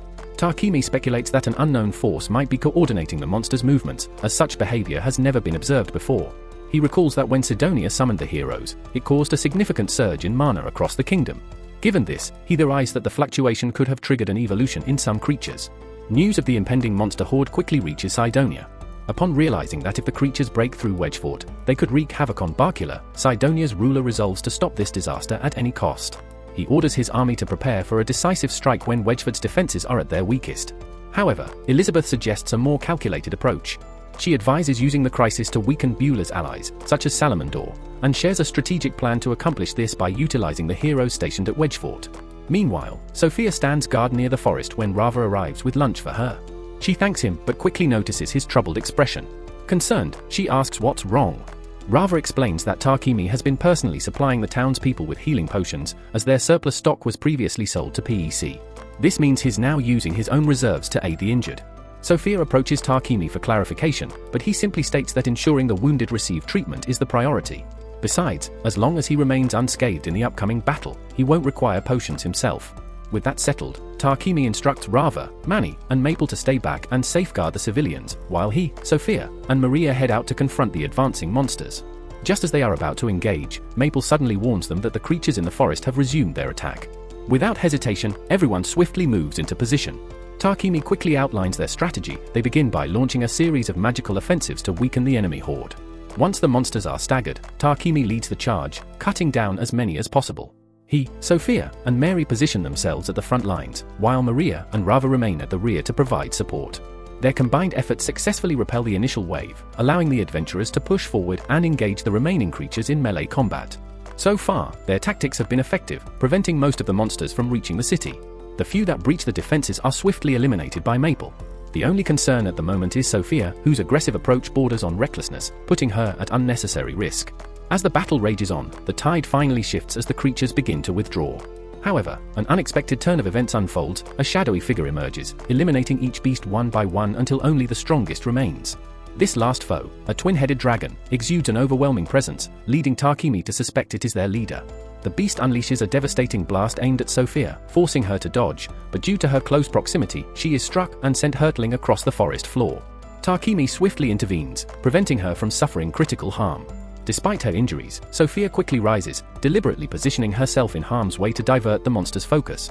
She successfully draws its attention but struggles to keep up with its unrelenting strikes. Eventually, a direct hit lands, sending her collapsing to the ground. Just as the dragon prepares to finish her off, Rava, Maria, and Maple launch a precisely timed fireball, knocking it off balance. This creates an opening for Takemi, who rushes forward. With Sophia back on her feet, the two channel all their magic into a final assault. In a crucial moment, Sophia hurls her sword to Takemi, allowing him to land the decisive strike. He channels immense energy into Amaterasu to sever one of its wings, then pours his remaining mana into Tsukomi, slicing the creature cleanly in two. With the beast vanquished, Takemi immediately turns his attention to Sophia, working to heal her wounds. Though she insists she's fine, Takemi's concern is evident. He demands to know why she would take such reckless risks. Sophia admits she acted impulsively, but her only goal was to protect him at any cost. Takemi, frustrated, reminds her that her life is not something to be thrown away so easily. He has told her before, he doesn't want her sacrificing herself for his sake. After ensuring Sophia is stabilized, Takemi asks the others if more enemies are approaching the village. They inform him that with the leader defeated, most of the remaining creatures scattered, meaning Wedgefort is now safe. The tension finally eases, but exhaustion catches up to Takemi, and he suddenly collapses. Fortunately, after several hours of rest, he regains consciousness, much to everyone's relief. In the days that follow, he and the others focus on restoring the damaged areas of Wedgefort. Once the village is secure again, they resume their journey back to Barkula. While Wedgefort managed to escape the crisis largely unharmed, the same could not be said for the people of Salamandor, who fell victim to a brutal massacre carried out by Akira and Yamato. Meanwhile, in Barkula, Takemi organizes a gathering to celebrate their victory over the monsters. However, Rava notices Sophia sitting alone in the shadows, her demeanor distant. Ain also picks up on her unusual behavior and questions Maria about it, but Maria is just as confused. The only thing she knows is that Sophia has been acting this way ever since they returned from Wedgefort. Believing Tarquini might have some answers, Maria urges him to intervene. Approaching Sophia, Tarquini apologizes for raising his voice at her during the battle. However, Sophia insists that she was at fault for acting recklessly and putting herself in danger. Tarquini acknowledges that her intentions were to protect him, but he makes it clear that he never wants her to sacrifice herself for his sake. As he has always said, they are partners, and true partnership means valuing each other's lives equally. He urges her to see her own life as just as important as his because the last thing he wants is to stand by and watch her perish. A few days later, Tarquini takes Ain and Lulu to meet Lord Goodwin, formally requesting permission for them to stay in his mansion. Given the political significance of the request, Goodwin grants his approval, allowing them to remain under Tarquini's care. However, he also shares troubling news: a massacre has recently taken place in Salamandor, and the ones responsible are none other than the other two heroes. The revelation weighs heavily on Ain, who begins to wonder if she could have prevented the tragedy had she not fled. Tarquini reassures her that none of this is her fault, but she knows that, sooner or later, she will have to face them. This time, she resolves not to turn away. Tarquini, on the other hand, is increasingly disturbed by how Sidonia has manipulated these heroes for their own hidden agenda. Seeking clarity, he visits Nolan, hoping she can provide answers. Nolan is pleased to see him again, as it has been quite some time since their last encounter. Tarquini asks if there was a reason she sent him back a year into the past, explaining how his life has become entangled with Sidonia and the other heroes since then. However, all Nolan tells him is that she is leaving the future in his hands. With his resolve strengthened, Tarquini makes a decision: he will do whatever it takes to protect those he holds dear. The life he has now is something he cherishes, and through alchemy, he has found joy in his ability to create. If confronting Sidonia is the only way to preserve this life and put an end to their schemes, then that is exactly what he must do. Before Nolan sends him back, Tarquini remembers to bring her offerings. This time, he hasn't forgotten, and seeing her satisfied, he takes his leave. Thanks for watching. Please like, share, and subscribe for more recaps.